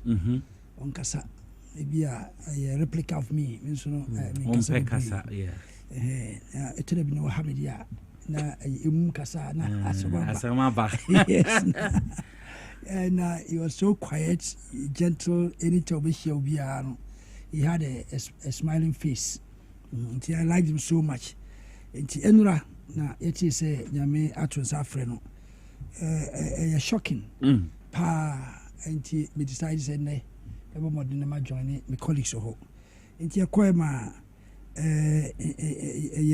ekoyie pa enti yesi ekofie ne yesi no ye free ho no aso je mbeba ho no beba late kakra enti ma imu bi no ekofie ni na yin se pay eba parliament 2013 emso ko one term before me.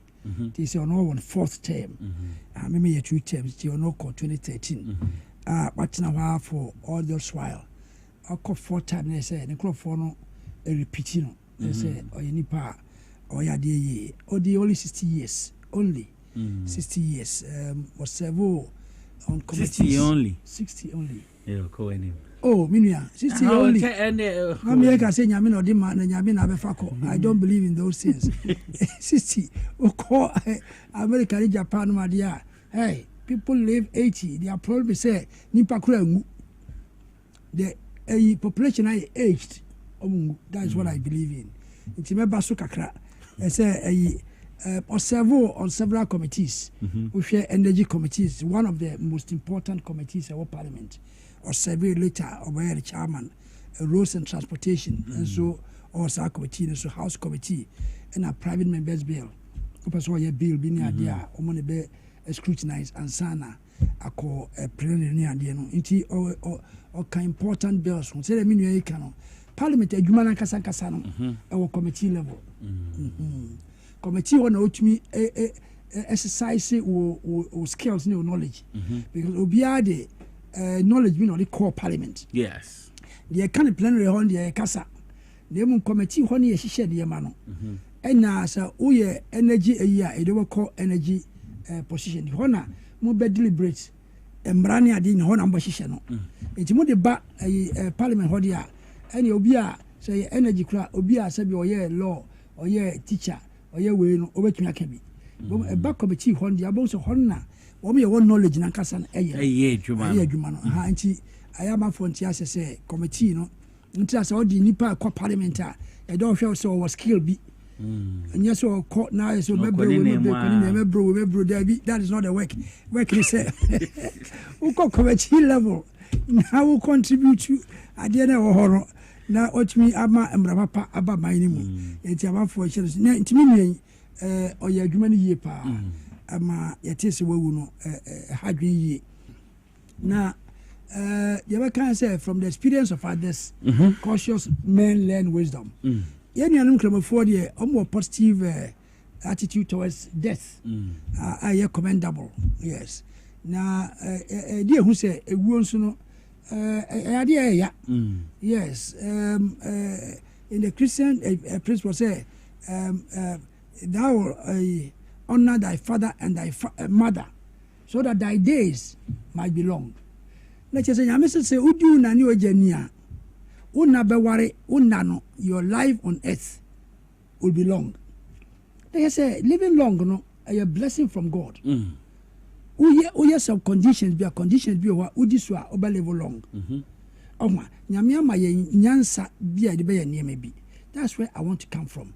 The rate of death in Parliament, no, too much. And the last year near back, you know, me ba here you be discuss say where is that? This MPP guy, that young guy na owu Akwatia. Yes, owu. Yeah, Ernest Kumi. And the Kumi and me madam for Mutala. Yes. Also owu. And when so Abba, to me, you know, me fan say normal. That is where I'm coming from. Except from the experience of others, cautious men learn wisdom. Obi about the share no sense you. Now why say a parliament that small place no nimpa ewusa. Debi minia. And the man can say o come ni be bro so. Wo ye na say wo na wawu a na ki abetra say na me na hem wawu. Debi I don't believe in that. What about those who don't believe in God? If you go to China, Japan, they don't believe in God, but they live long. And maybe say certain things are not right with us. Here, your medicals and you're poor. Oko Parliament, the work is so tedious. Na pressure too much. When I was there, not that be soon. Even speaker had this thing to talk to the MPs, and you say, "Yeah, if you want to ye," because quite any part of Parliament, no. Me to body. Body. I'm a war. Nipa recently Parliament won. Everyone is so tedious. Na pressure na a population so editors no very high. And when you have the idea, now bisa say why is it so much prevalent in the house? Na research bi na hwɛ de betuma de abo MPs no. Yes, either say working period no ebia working time no and also good ebia you did very late because sometimes we close very late. People don't know. If you are not 2 a.m. and an airport na 2 a.m. uko fie na uko didia. I mean it will affect you. And medical care we oyare na also call kolebu. Sir, in Penifon be yarea no mukwabuchi. Yes, that just something is lacking here. Something is lacking. Odi efia no ho asem na ye ka maybe some one man be we the energy no energy ni nua no energy minister MPP energy minister no ni nua bi ayawa so I was West Wagon. No, or yeah, pharmacist. I was West Wagon. Yes. Oh, a friend saying, yeah, no, why favorite contest? I also West Wagon. Yes. Okay, I think you all know. Yes. Nimia, the year energy minister now. Good. I went on TV and said no. I knew this man very well. Okay. Now, a call meeting be more. A ship on a meeting in India, and this man came there with President Kufuor. So I met him. We spoke later. MP, and also MP, and we became friends. And this man just suddenly died.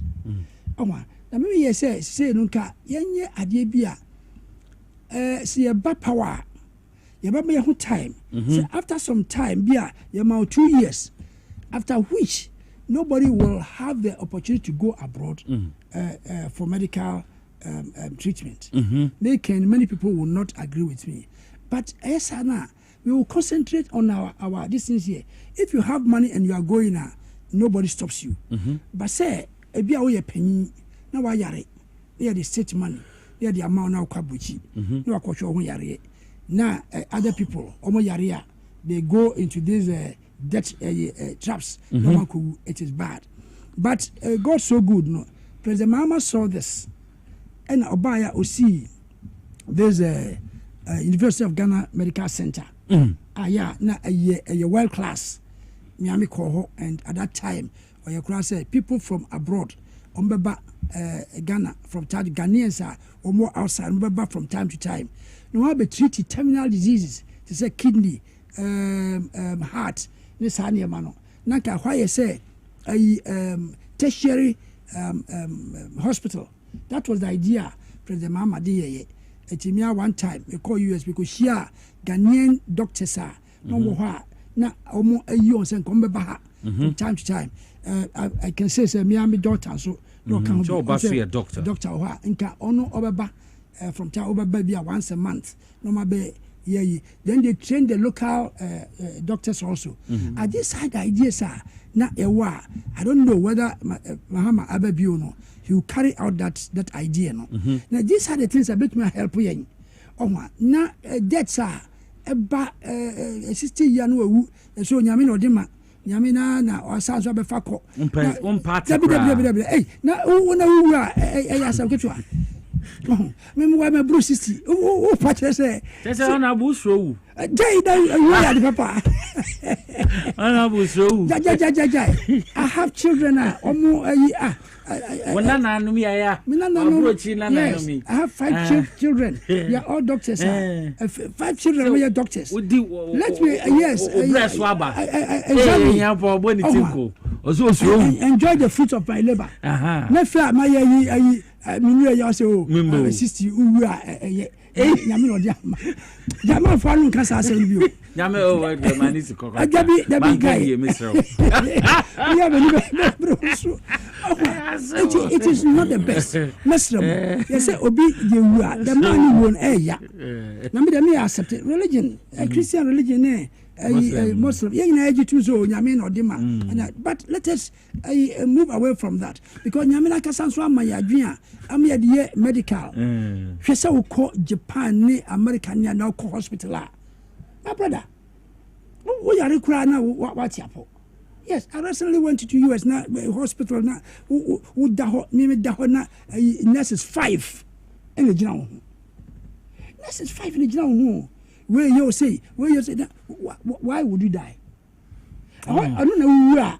Na me jatu say nyame de ma na ye na se ba bomba na wo ba fra ko ba be di ateba wala afashe eti mo me hwe saade opanyini ya wawu se ade na mo me mfa ho adwen the MPs no ewu every time MP be wu me call TV so me kasa ansem se enye normal na obawu a young man you we night na you can no ne wife the to on ne Land Cruiser chi and or the call hospital or the do a crew no wait what brother Bianca who can within 5 minutes na ambulance oh any baby yes why can't we do that and no idea ye share near na ye to me a solve problem na say nipa ni wu ansana nkremofo ka say nyame na de ma na Christopher so ka say nyame na de ma na ya da wa na wo friend yemba no nyame na de ma nurse ni doctor ni no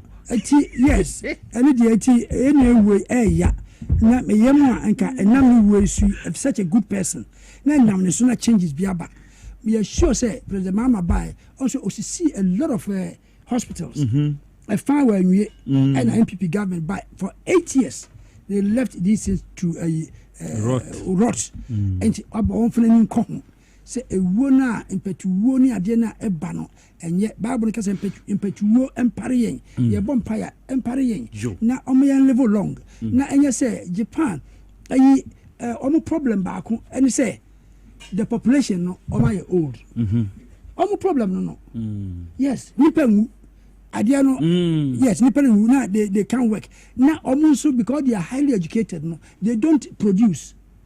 Oh, a babaku na onam. And workforce, they don't get people to work. So, and that is their problem. Say the old people should die because they are all living off the government. And also, almost sunyami. Near Hania sunyami no. Ah, Hania sunyano. You know, I said gone too soon, gone to the maker. Gone to glory hifa etimi now when you just had you na to glory you no so make us same penfonity na ye health ni ye I believe that this government there and medical can President Mama bet me list a lot of year OC regional hospitals we share Accra Krempa the Odyssey and Enyago. Now you towards that. Now you nipa and level long. Okay. Oh yeah, if you like I say me and Abafawako. Your Honourable, also share over the weekend. I minority in Parliament. I be a press conference. Could you upon Kroma member of Parliament? Dema of what be and I knew them a fano Bower Rock sole licensed under good border. A moon sense semne or more say good border fee a catch tree dear or more boy. Monse. And see, honorable, no more than I tell me no what any and quite this a buy, you know, my cost several stations are the same idea.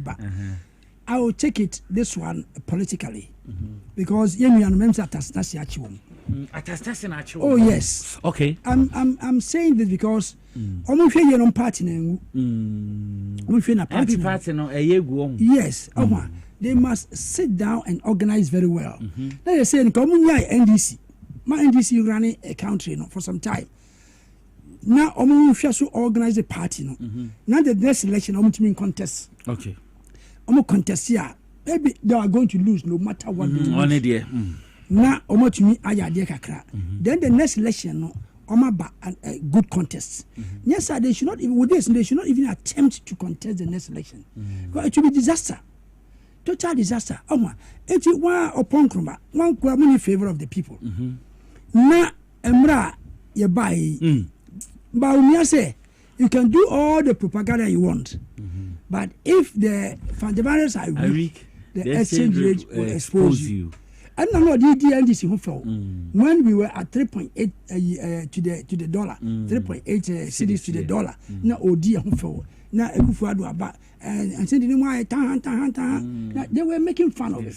They said the dollar was very important. Dollar and the CDA, you know, was the riding layer of our economy. Obianim, CDA a coffee more. Now near my boy now Sika Sema Ayabasa. It is what the major is any fuel prices because they are all related. And now, 8 years or so about no 8 years or by he couldn't do it. Rather, from 3.8 in the course 17. Ma a Fred you be say agensem. Ujina adia ho to ujina wa na a price na sesa. Dollar or foreign bureau nti wo be $1,000. O change ni now. O se san 10. No akọ mo mame won se 10 mame. No waje. Because why o se 100 na? Ubako within 10 minutes na na change. That was what was you were experiencing.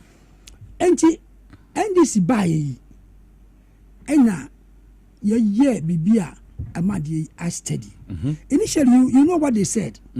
Also adiano a fluke a 9-day wonder juma ni adia that was what.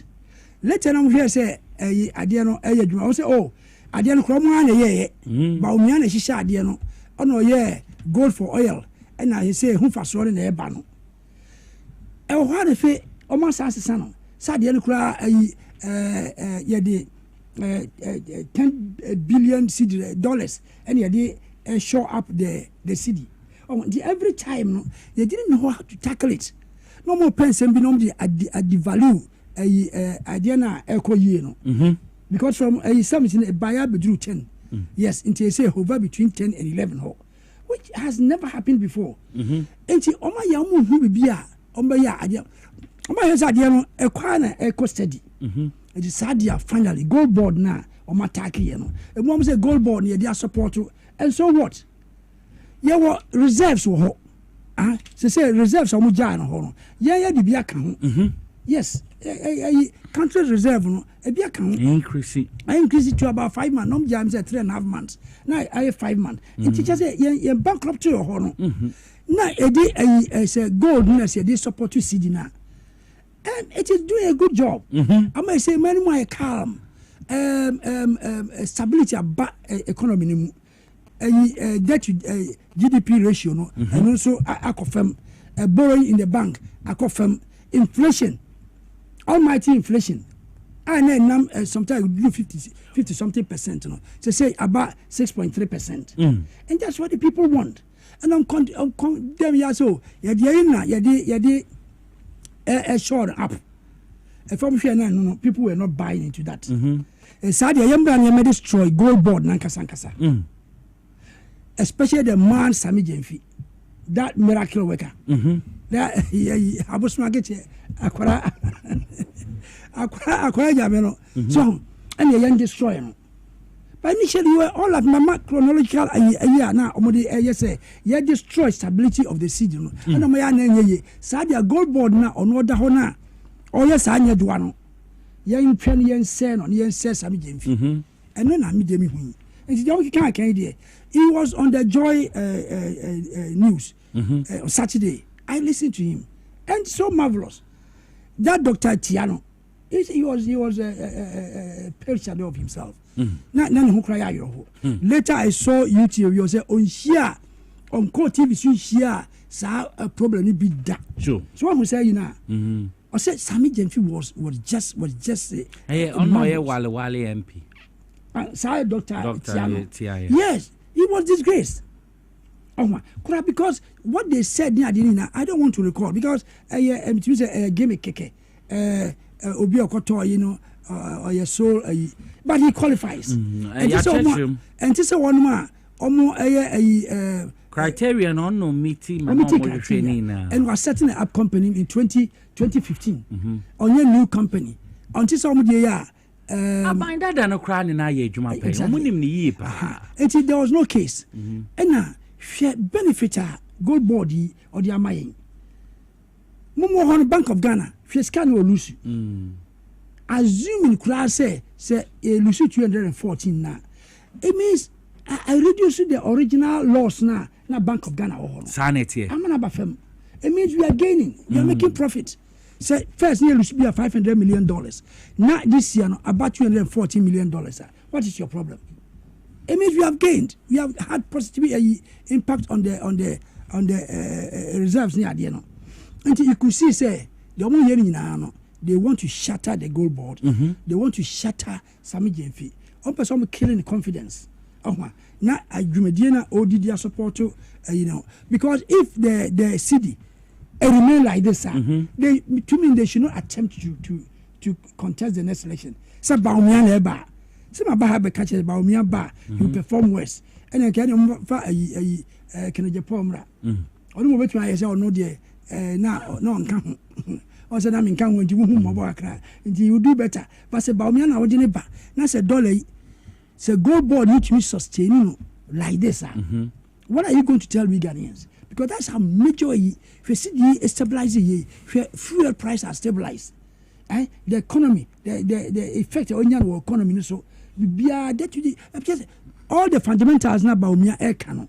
Me show positive. I mentioned one fundamentals are no all can say a best exposure exchange rate now. Say the end I can name them, but lack of time. You have say all the fundamentals, especially fuel prices and the inflation. Inflation power from 50 something about 6.3. No? 53. Yes, 53. Number 6.3. Now if the can say prices cram coffee. If the omo attack no me obi call program back at the no signal stabilize and the prices in conference what time no you can say price no skyrocket. That was the problem of Ghanaians. If there's a price, no assuming say that is your problem. We are talking of inflation. Inflation is a price rises, but it rises slowly, 6.3%. The rate of change. Now, whatever the opposite price and a drop also a deflation in economics is so bad, it's going to collapse the economy. Okay. And if the a light, electricity is stable because we are able to pay the IPPs. A car no to near John excess capacity. No complaining. IPPs no. It's say supply the power no. You buy your chia, my power need so. Light of near the idea of intermittent no. And your inefficiency in the system. How many data no. Now yes be a young to provide the power no. these are some of the advantages that party a year NGC by no abaya juma ama manu aye tension a woman who na call suspicion of coups, new rumors of coups because the country is running well. Who will think about coup? Market women be chase you so about proud. Because you have the moral courage to stand there. The moral. Yes. Yes. And you know, many mama young college and young mumpaye entire President Mama and a pound for a finance minister. And she said, Omun Croy Musa, na and Yemanko. Na Omun shares a scandal, dear ma. So far, no scandal via my boss scandal by within 1 year. No, Ghana Post, PD, GPS. Just a name of a brave. But that's honorable. Sadiq, Mamintiwe. Nicholas, me dear, good for reserves. No, it's a very solid policy. I think say Samik Jemfi has done justice to it already, because we share on Joy News or Kayama. I think the market woman can say it here because they felt that they would take that loss now, let's say $240 million, to tag him and I said to tag the government, say the government is corrupt. But she said, me papa, look, the MPP is confused. They don't know what to do. But Adia Bakwa, I am fair, I will good for reserves. No, say program no has been designed in such a way, say, Mayanya more foreign exchange, foreign reserves. Say, Yakokranyama, the little reserves we want, and one adding, Edicotoniamano. And you always need reserves adding air coffin, not air affected city. So I say, so Osha currently no, she sent a city no, and what the agent almost about the city against the dollar, almost about 40%. Now, city no, anya and what they over the dollar no.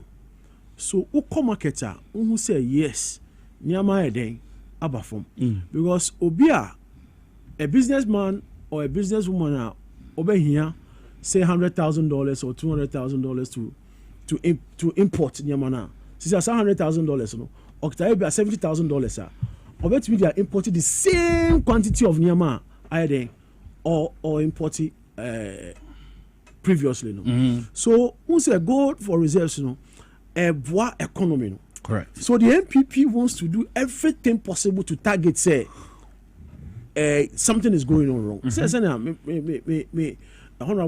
look, even if previously we were making losses of maybe $1 billion, and as it's about down to $240 million, it means the government is doing something right. Correct.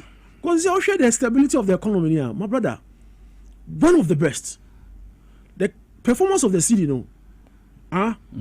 is one of the best in Africa. First 4 countries in Ghana can. In Ghana, 2023, 2022, Nana Akufo-Addo and Bawumia were leading this country. So, Gold Board no, magic be. The NPP know very well say, economy no, the economy no, at the time some. So, young opportunity, they felt say we are going to struggle, or we were going to struggle. But thanks to God, with the initiative of Gold Board, under the leadership of His Excellency John Dramani Mahama, any Samik Jemfi, miracles for the economy. So automatically, but the fact is say, Gold Board has come to stay. First, no more say, and what say, yento, and a Gold Board yento, what do you call it? Gold Galamsey for. We are not supporting Galamsey, and yet, and we should do everything possible to stop it. But Sa Gold don't to know for the Ghanaians. None for the. So we need to buy it and streamline it. Not government to not make sure say maybe I'm too good no. On jai. So what I say. So government is doing everything possible to make sure say the economy will be stabilized. Now city so are stabilizing. Now soon obia eden obia are benefited. But if you come and organize a whole press conference press conference press conference trying to score political points at any whole year, I think we have Sammy Jefi to what? To expose you. Sisi ano bi a yedru ni there. Inflation from 50-something% a year 53%. Sisi a 6.3 and 6.4%. Single digit. And see that. And first year no. And I believe say with the leadership of Sammy Jefi and with the leadership of Excellency John Dramani Mahama, we are going to do better. The economy is going to run better, and Ghanaians are going to feel it in their pockets. First year, Mponi, and there's a second year, third year, brother. I believe he's doing the right thing. The government is doing the right thing, and I know definitely say gold for reserves, a high MPP for, but there's nothing they can do. Whoever they bring, how can you defend? How can you tell us say enye? Is it Bawumia? Or is it Kennedy Japan? Kennedy Japan is part of the problem. Who can say on to me, Look,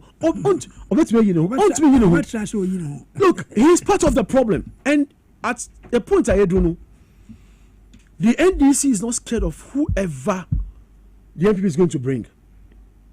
Because that is why I always say, let's all support His Excellency John Dramani Mahama. Say, whoever emerges, will campaign on the what?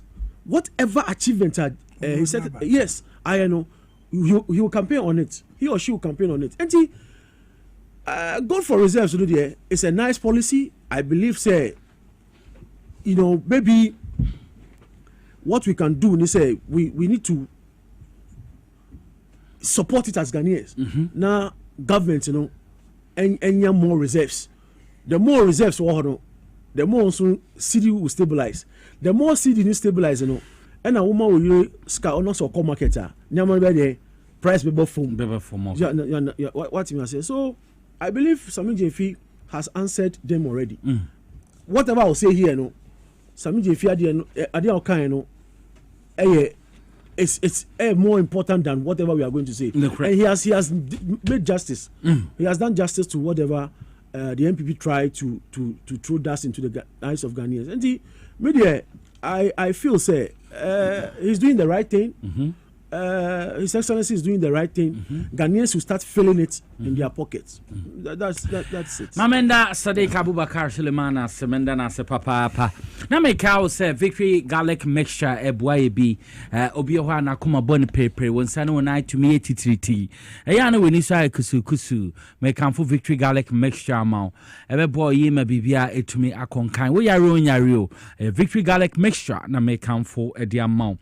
O kan she kens work eba wo kwa dodo bi o pay to akoton no wonsa betumi akabi. Sa so na me pa twa nya na organ ha bibia to adro bia. Open ho asem bi sa for doctor 020-129-3280 and 0242-546633. Sa so na Divine Hope Herbal Monomode or Tria Herbal Powder, the Abadraman so, or Tria Herbal Powder, me pacho, Bema Osisia, we ya, or Bausisio, Yonia be a bebo cocoa ne how, Bema Wyambre Pim, or low libido and a stroke ne how also, Sasson menstrual disorders or Baoboon Sound ye. When your Tria Herbal Powder, a bit to me a bow, maybe be it to me a conca, Mohiani won't so share the day kakra. Now, with your Tria Herbal Powder, ne be a gum, Obono Guma, you are good to go. Gapson Pharmacy will Fordia, Cap A Herbal was Sunyani, House of Drugs was Shamai, Boachi and San will Cape Coast, Nana Boachi Herbal or Tema, PK A Gumbella or Tamale, for 0591 A 565 557 and 0550-6390-37. Na bibia into me and conkai. Power Specialist Herbal Hospital. Ne me drew so a hepatitis A, B, C, D, and E. A fatty liver and asiatica. A prostate. Wana na won send a mubu pain also na how compo and as a fibroid. May come for Power Specialist Herbal Hospital. A diamo Kumase Omofi Yasi Lake Busumchi Road. Opposite Jesbro Filling Station. Kumase Kwabenya Pokwase ACP Road. Takrade branch in Wanaji Estate adjacent to Naji Primary School 0244544422 and 0200383831. Now with it omu endi enkomo X natural mineral water so amuda hokroji wunya binom ya pe binom your 350 ml your 500 ml na wo 750 ml your friend X natural mineral water so papa amuda hokroji me patro wo ye parties family celebration occasion we are wait me serve X natural mineral water wase wo ba XYZ broadcasting ahimfie ha ye wo so abebrese street dudu bi openo wonsa betumi aka wetu akoton ana wakonum mfie kama pa wokɔ melkom a wonsa bɛka bi saaso na mepacho bebre saaso na wofre factory was 0596273546 0596273547 X natural mineral water simply natural mesai aba studios men honorable Peter Yao kwache ho na yeneno endi enkomo honorable yenhwe 2025 year under review so far dey na obeka wo hwe aban yam ya adoma 7th that is Wednesday na His Excellency John Dramani Mahama ya 1 year pepe Sadiq Meboa office who na say enya yema Mama Fishapa say oba so no watchmi I see a country ananka ejijakra in the right direction for 1 year. Yemano en kwatintin na yesrese nyame mana adwenpa na onfa continue the next year no. 1 year mitumi say mfaso bebre aba amamani medical bobo binum so ohwe ade na haye pa ne yesidi dollar rate no ena na haye eno enya say city ni tofempe na bibia boyding because basically import a driven country I bibia import. I think that is one thing data na odi ehwe na ye ka ho asem etini bibia imported it is a city ni tofema na amama ni mu ayepenya na sese nyame adom yatumi with the gold board no yatumi asum and other policies near no kwa also there were reduction in taxes near the no emma sika eba amount for bottom amount for bottom na ode etoniema na indirect taxes na government and these are some of the policies finance minister the president and other government agencies one niema ba inflation a drop way yes so na at least na 54 number 23.5 na he said abedru 6.3% are unprecedented. Yes, see that within this short period, I drop that much. No, ama enyema ebo ebi ma confirm be steady. And they say the Ghana for any MPP especially, omo can say oh enyema bo confirm. Now what on enyema ekosoro no. What do you have said enyema steady kra? Who for say if the oh baba like say o ma enyema bo emafem. So you could see as you now one year top. Things are stable now. And I can get to a GDP ratio. First, no, now I could do about 95%. Yesika yenya no yadimu hanchemu edio kron enum na yedi tua yebosia. Nti say wi a sika kura betua ketua kura na yedin. Na emani mu ayehye that we and your friend debt to GDP ratio. Sika yenya ni nyina no entumi ntua ye kare kura mpo na yenya kwan ade ayene. That was what enti ye reti a junk ekoy ena nyame nchadum aban bai otumi abama debt to GDP no the last time I dropped to 45%. It just say ye sika no no a ye tumi de emu less than a fa and the tua ka no ena de aka no ye tumi de tua aketua ni ade de ema enema eso adwama yi ehwa enti petrol prices I don't see idea na hamani sidi ni kosoro no sidi no drop no na dollar na kosoro no na fuel price so eko because they are related say no you say fuel no okota is hovering between baby okra onya 10 point something ohwa okogwa alum ni ade na wosoro kakra but opa okosta ne ada ya what you say you can get it at a cheaper rate. There's no question of say every time biana every week ne fene fuel ni ya tu akosro you reduce a lot of taxes ya me ya me depa ni momo tax na ni yi e friends yi momo tax no kai me E-levy, yes. Me person body kura kwa na ehunu na make say. Na be say hey, enti we share before so up till now between first ken so. I swore say I will never pay the e-levy. What can someone pay? I said I can't. Enti me first ken so enti me person me send ya. Panyimu ma ko gina vendor no ho. E ho de o ya the e-levy enti o. Ma send it. Me ho atomi. It was so bad and so annoying. Say it was na me send it.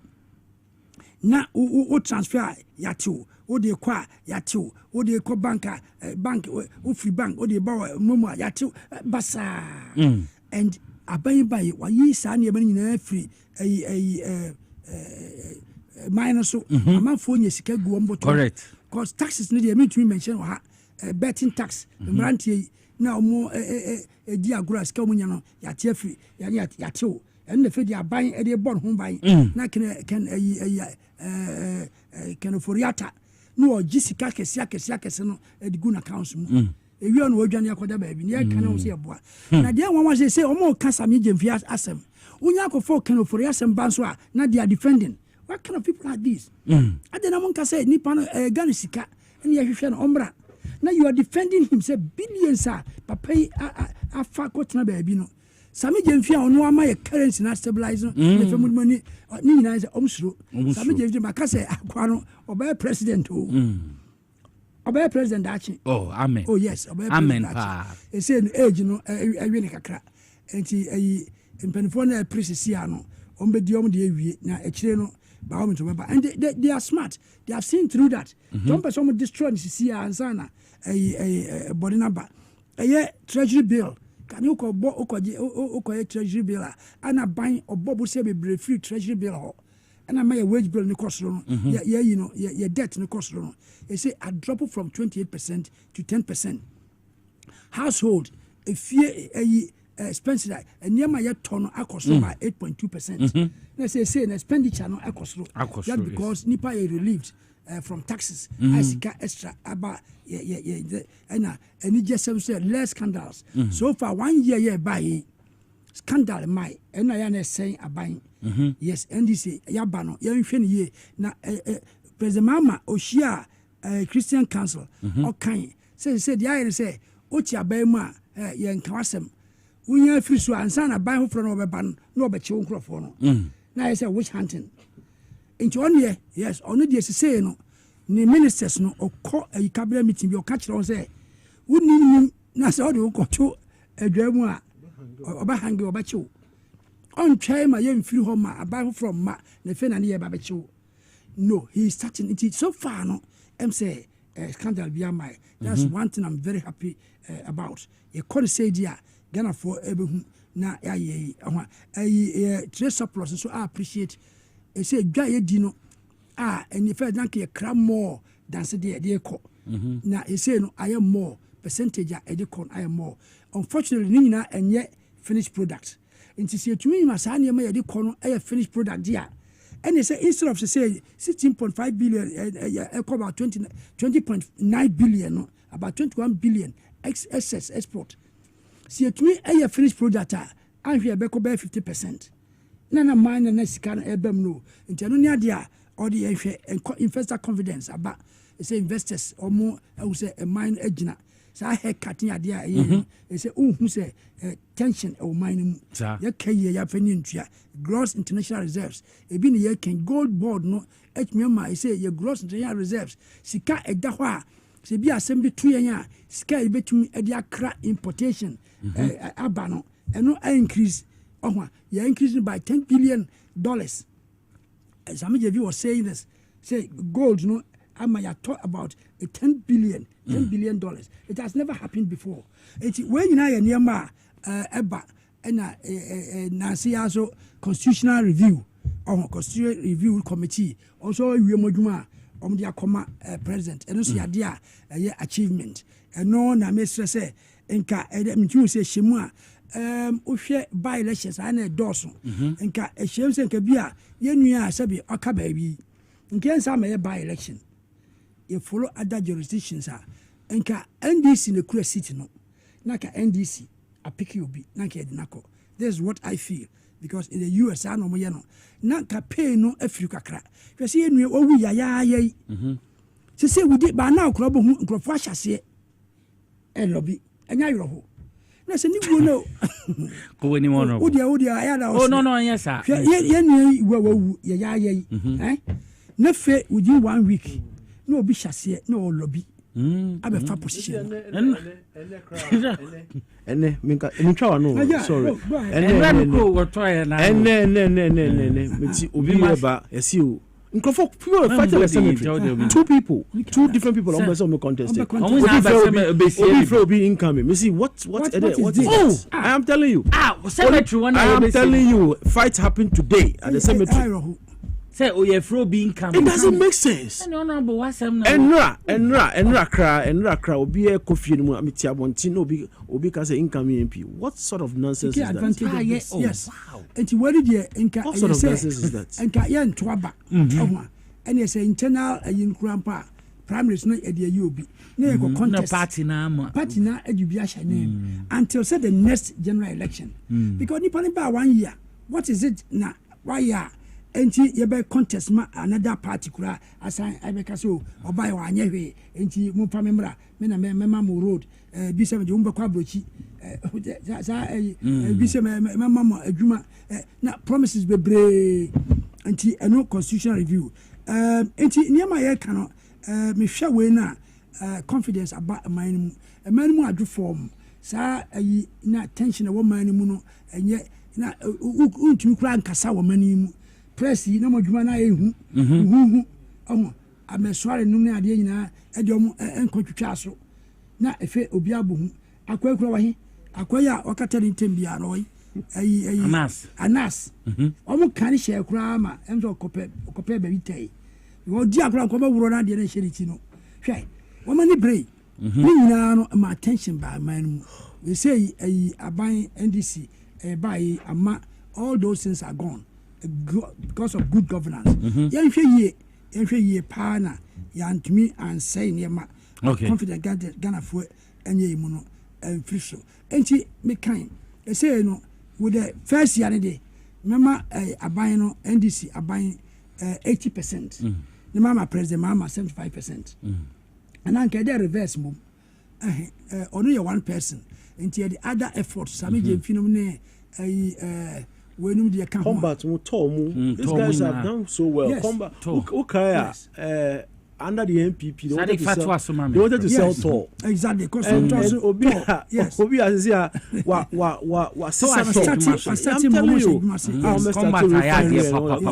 combat any Mustafa Abubakar his deputy. They've done so well. Look, Tor Tony, I think they were going to sell it at $2 million or something like that. $25 million. But see, I know you're saying they are making profit. I'm making profit of $21 million. Within let's say 10 months or 11 months. So Tor is one of the things I mean. Apart from Gold Board, who share Tor. They've done fantastic. So yeah, and a review there. I think say almost all the sectors Juma. So our Greek ministry, I think they are doing well. Nyama abafum, prices abafum, DVLA doing well. Almost every sector, ebo nihumode. Was usha nina boil down to appointments. His Excellency who say or the appointment Emma young energetic guys are almost running things. They know, I think almost more vision. So based on the vision, almost modern to make sure say government ebesi sanyama ewo krono. Ocean so Ministry of Education. A lot is going on there. So here in the review there, almost every sector is doing well. Every sector is doing well. Make us say police for share His Excellency to ambulance. Your friend is saying, what do you call it? Amoka. He Bibre Edimomu for security or Krono. So a lot is going on well. Major NIS stability of the city, very good. At least we ended well. We ended well. 2025 there. A year Emma Ghana, and I pray and hope say it will continue. The MPP, I know they will never pray for us to succeed, but the fact is say we made mistakes, and we know we are correcting our mistakes, you know. So almost every sector is doing well. We share December in Ghana, share Ghana. Traffic. It's traffic in Ghana. I was at the airport to pick up someone, and we share Ghana. Who say no, Ghana, something is happening in Ghana. So that is the Ghana Tourism Authority, any Ministry of Tourism. Every sector did well. So I believe say what we need to do, making sure say young lose guard.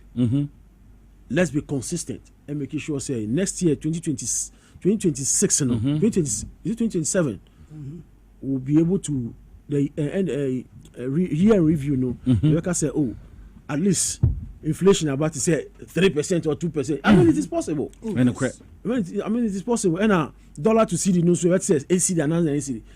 You know, I know say His Excellency trying to manage because of businessmen. Momo lose a lot of omo capital. But the fact is say so long as the Ghanaian, the lay person will benefit, you know, I think we should go a little bit further. Remember to say 9 to 8.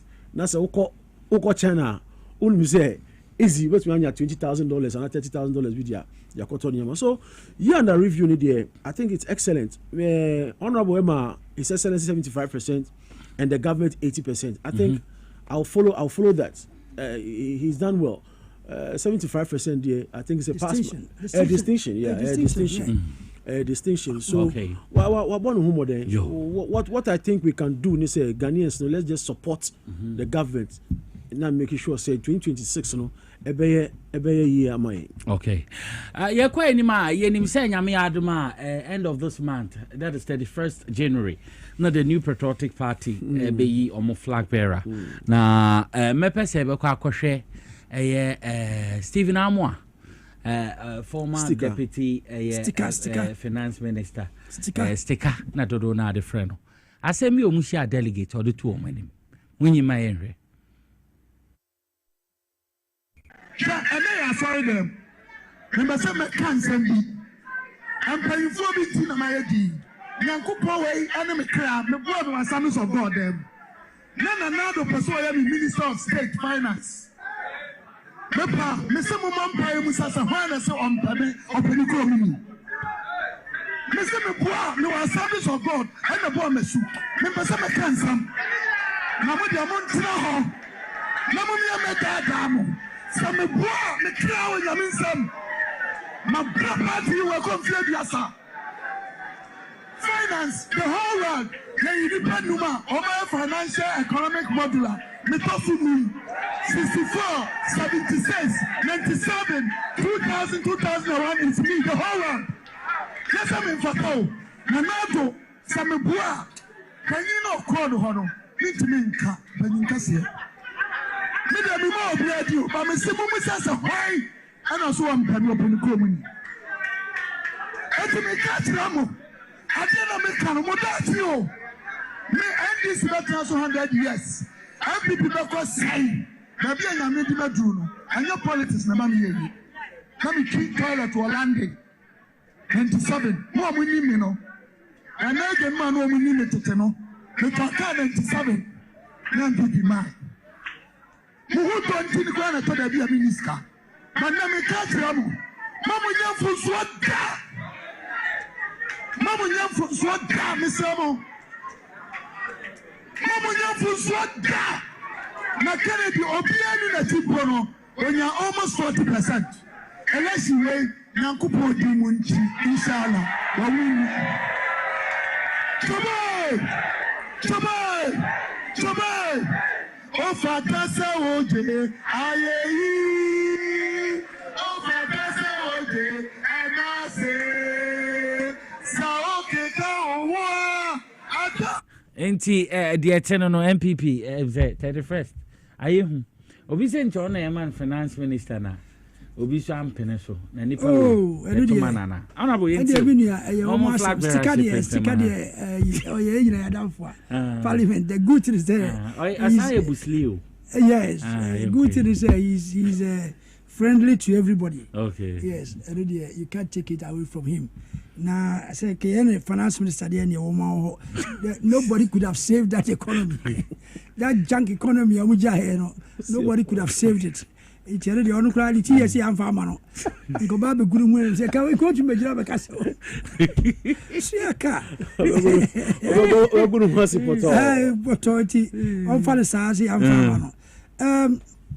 Omo ayinidia nke beka say di ufiasem na so affect here we need a strong opposition and a thriving democracy especially like ours no e dey nya opposition nti ye beka bi me mom de tem bia meka since omo sha say I've said it severally say Bawumia de a bidding say obetumi win elections. Correct. In my opinion. Yes. Last obejina ba akon because say you two about failure onya 35%. What the you kra new ba. Yes. Mo security. Aha na obekan. Aha na meka nti ampa so onya 38% because I saw the way na niema kona na onye niema nkoyie man ko niema ogina so a wo de be ye campaign ti amahama ne ade obae no we saw say all went against him. This time it's bad, the same thing. Even within their own party, no, almost usually those things against him. Japan usually a lot against him during their first primaries, no, because no a businessman, if you said na, Sydney Divalu and Hano. Even at that time, he came out to say it. Bawumia may not do well. So honestly, a man for can say obey we need it. It's a bonus for we the NDC. More can say NDC, yeah, support to Ken, I think that's what their accusation they are. But I say if we are analyzing critically, maybe we say beer, media, we say Ken bar, about one modern amount. None less as over to me knows. I election next election. There's no way any foreigner or more can say, or more Michelle Common and come away party. I wish I crab a bedding change. Oh, yes, people maybe need the next election. And Miss Michelle come. Where they imagine who say no, the next election they will lose. I mean with that low number of MPs, no. Okay. They are very weak. I just say nka omo organize omo party no. Omo nya sa accusation omo lay against NDC nya de emfa omo upon kroma no omo nya no omo grassroots no omo organize it. Now the next 4 years no want manya formidable side GMT NDC no my idea kakra na bia next election bi o no after NDC atwa 12 no and be ma real contest no ma anye say ya no nam say dia 4 years on be say no kwa na next you know mo say fe there starting no more organize it and if you organize it will take you more than 4 years. As I watch me every we advise them. Someone na omo enye omo niam yi. Na obi obi ni bia no. NDC one. Number nti we are na. Mama ko fa official pa sorry. Make us say do fear same. But the fact is a democracy, so we are interested. Okay. In whoever they bring. But can Japan there pastors I can say ebinim say obi wini. Ami akasa mi ebi say obi wini, obi say obi lusu. Even say about me be winning, even say about me be lose. The first in nature, the first year, do 25 days, 24 days. But we for us the NDC, whoever emerges in the he on the corner elusu in advance because Nyama His Excellency John Dramani Mahama Eddie to acquire year. I believe say economy be painting, very positively. So whoever emerges in the I don't think Seombenya at the Papi Biaka because Ken was part of the system. Establishment. Bawumia was part of it. So I didn't say I didn't know catch Ghanaians. So we are just looking at them piling up the distractions they are doing. In some Obisi was say Yamano finance minister So it's a personal vendetta. It's a personal campaign. You know, so I believe say he knows very well. In fact, he knows very well. Say there is no way Owinia or BT, whoever emerges as a flag bearer of the NDC. Bawumia, a dear crown of a country Ghanaians. He said it several times. On one kasa kaye, under him he failed. He said, what's a two question among whom? You see, answer no failure. So I say, so Bawumia also, the NDC is not scared of him. I did actually say 31st, Omoko to Abanumra, Nomoko you whoever they bring. Okay. NDC is going to make sure say 38 no likely. Yes, so that is Mamenda Sadiq Abubakar Suleiman Menda Nasiye Papa Communication and Research Team Member Edema NDC Greater Accra Regional Chapter. Sasuna Meba Honorable Peter Yao Kwache Aka, a former Member of Parliament Edema Amenfi Central. Ekukuda Mienina Minio Mudi Juma Mamenda Production Team Ni Nase Mr. Kelvin Asante Raf Jampo Peter Cranton and son Mr. Emmanuel Kisi. Member cameras are Willie on a Sofo Prince. Almost on our cameras. Na Miniaba Lizzie no so say me. Wa Wofia wo hwe en wa wutie wo Power 97.9 FM. Otwedi ampo Yankopon na so me den ka me amedi dwumedi ho chia me. Ye from Nicholas ya wusi osen. Ye ma ye ho afihia pa. Nyame amba ye besenhia. Bye bye.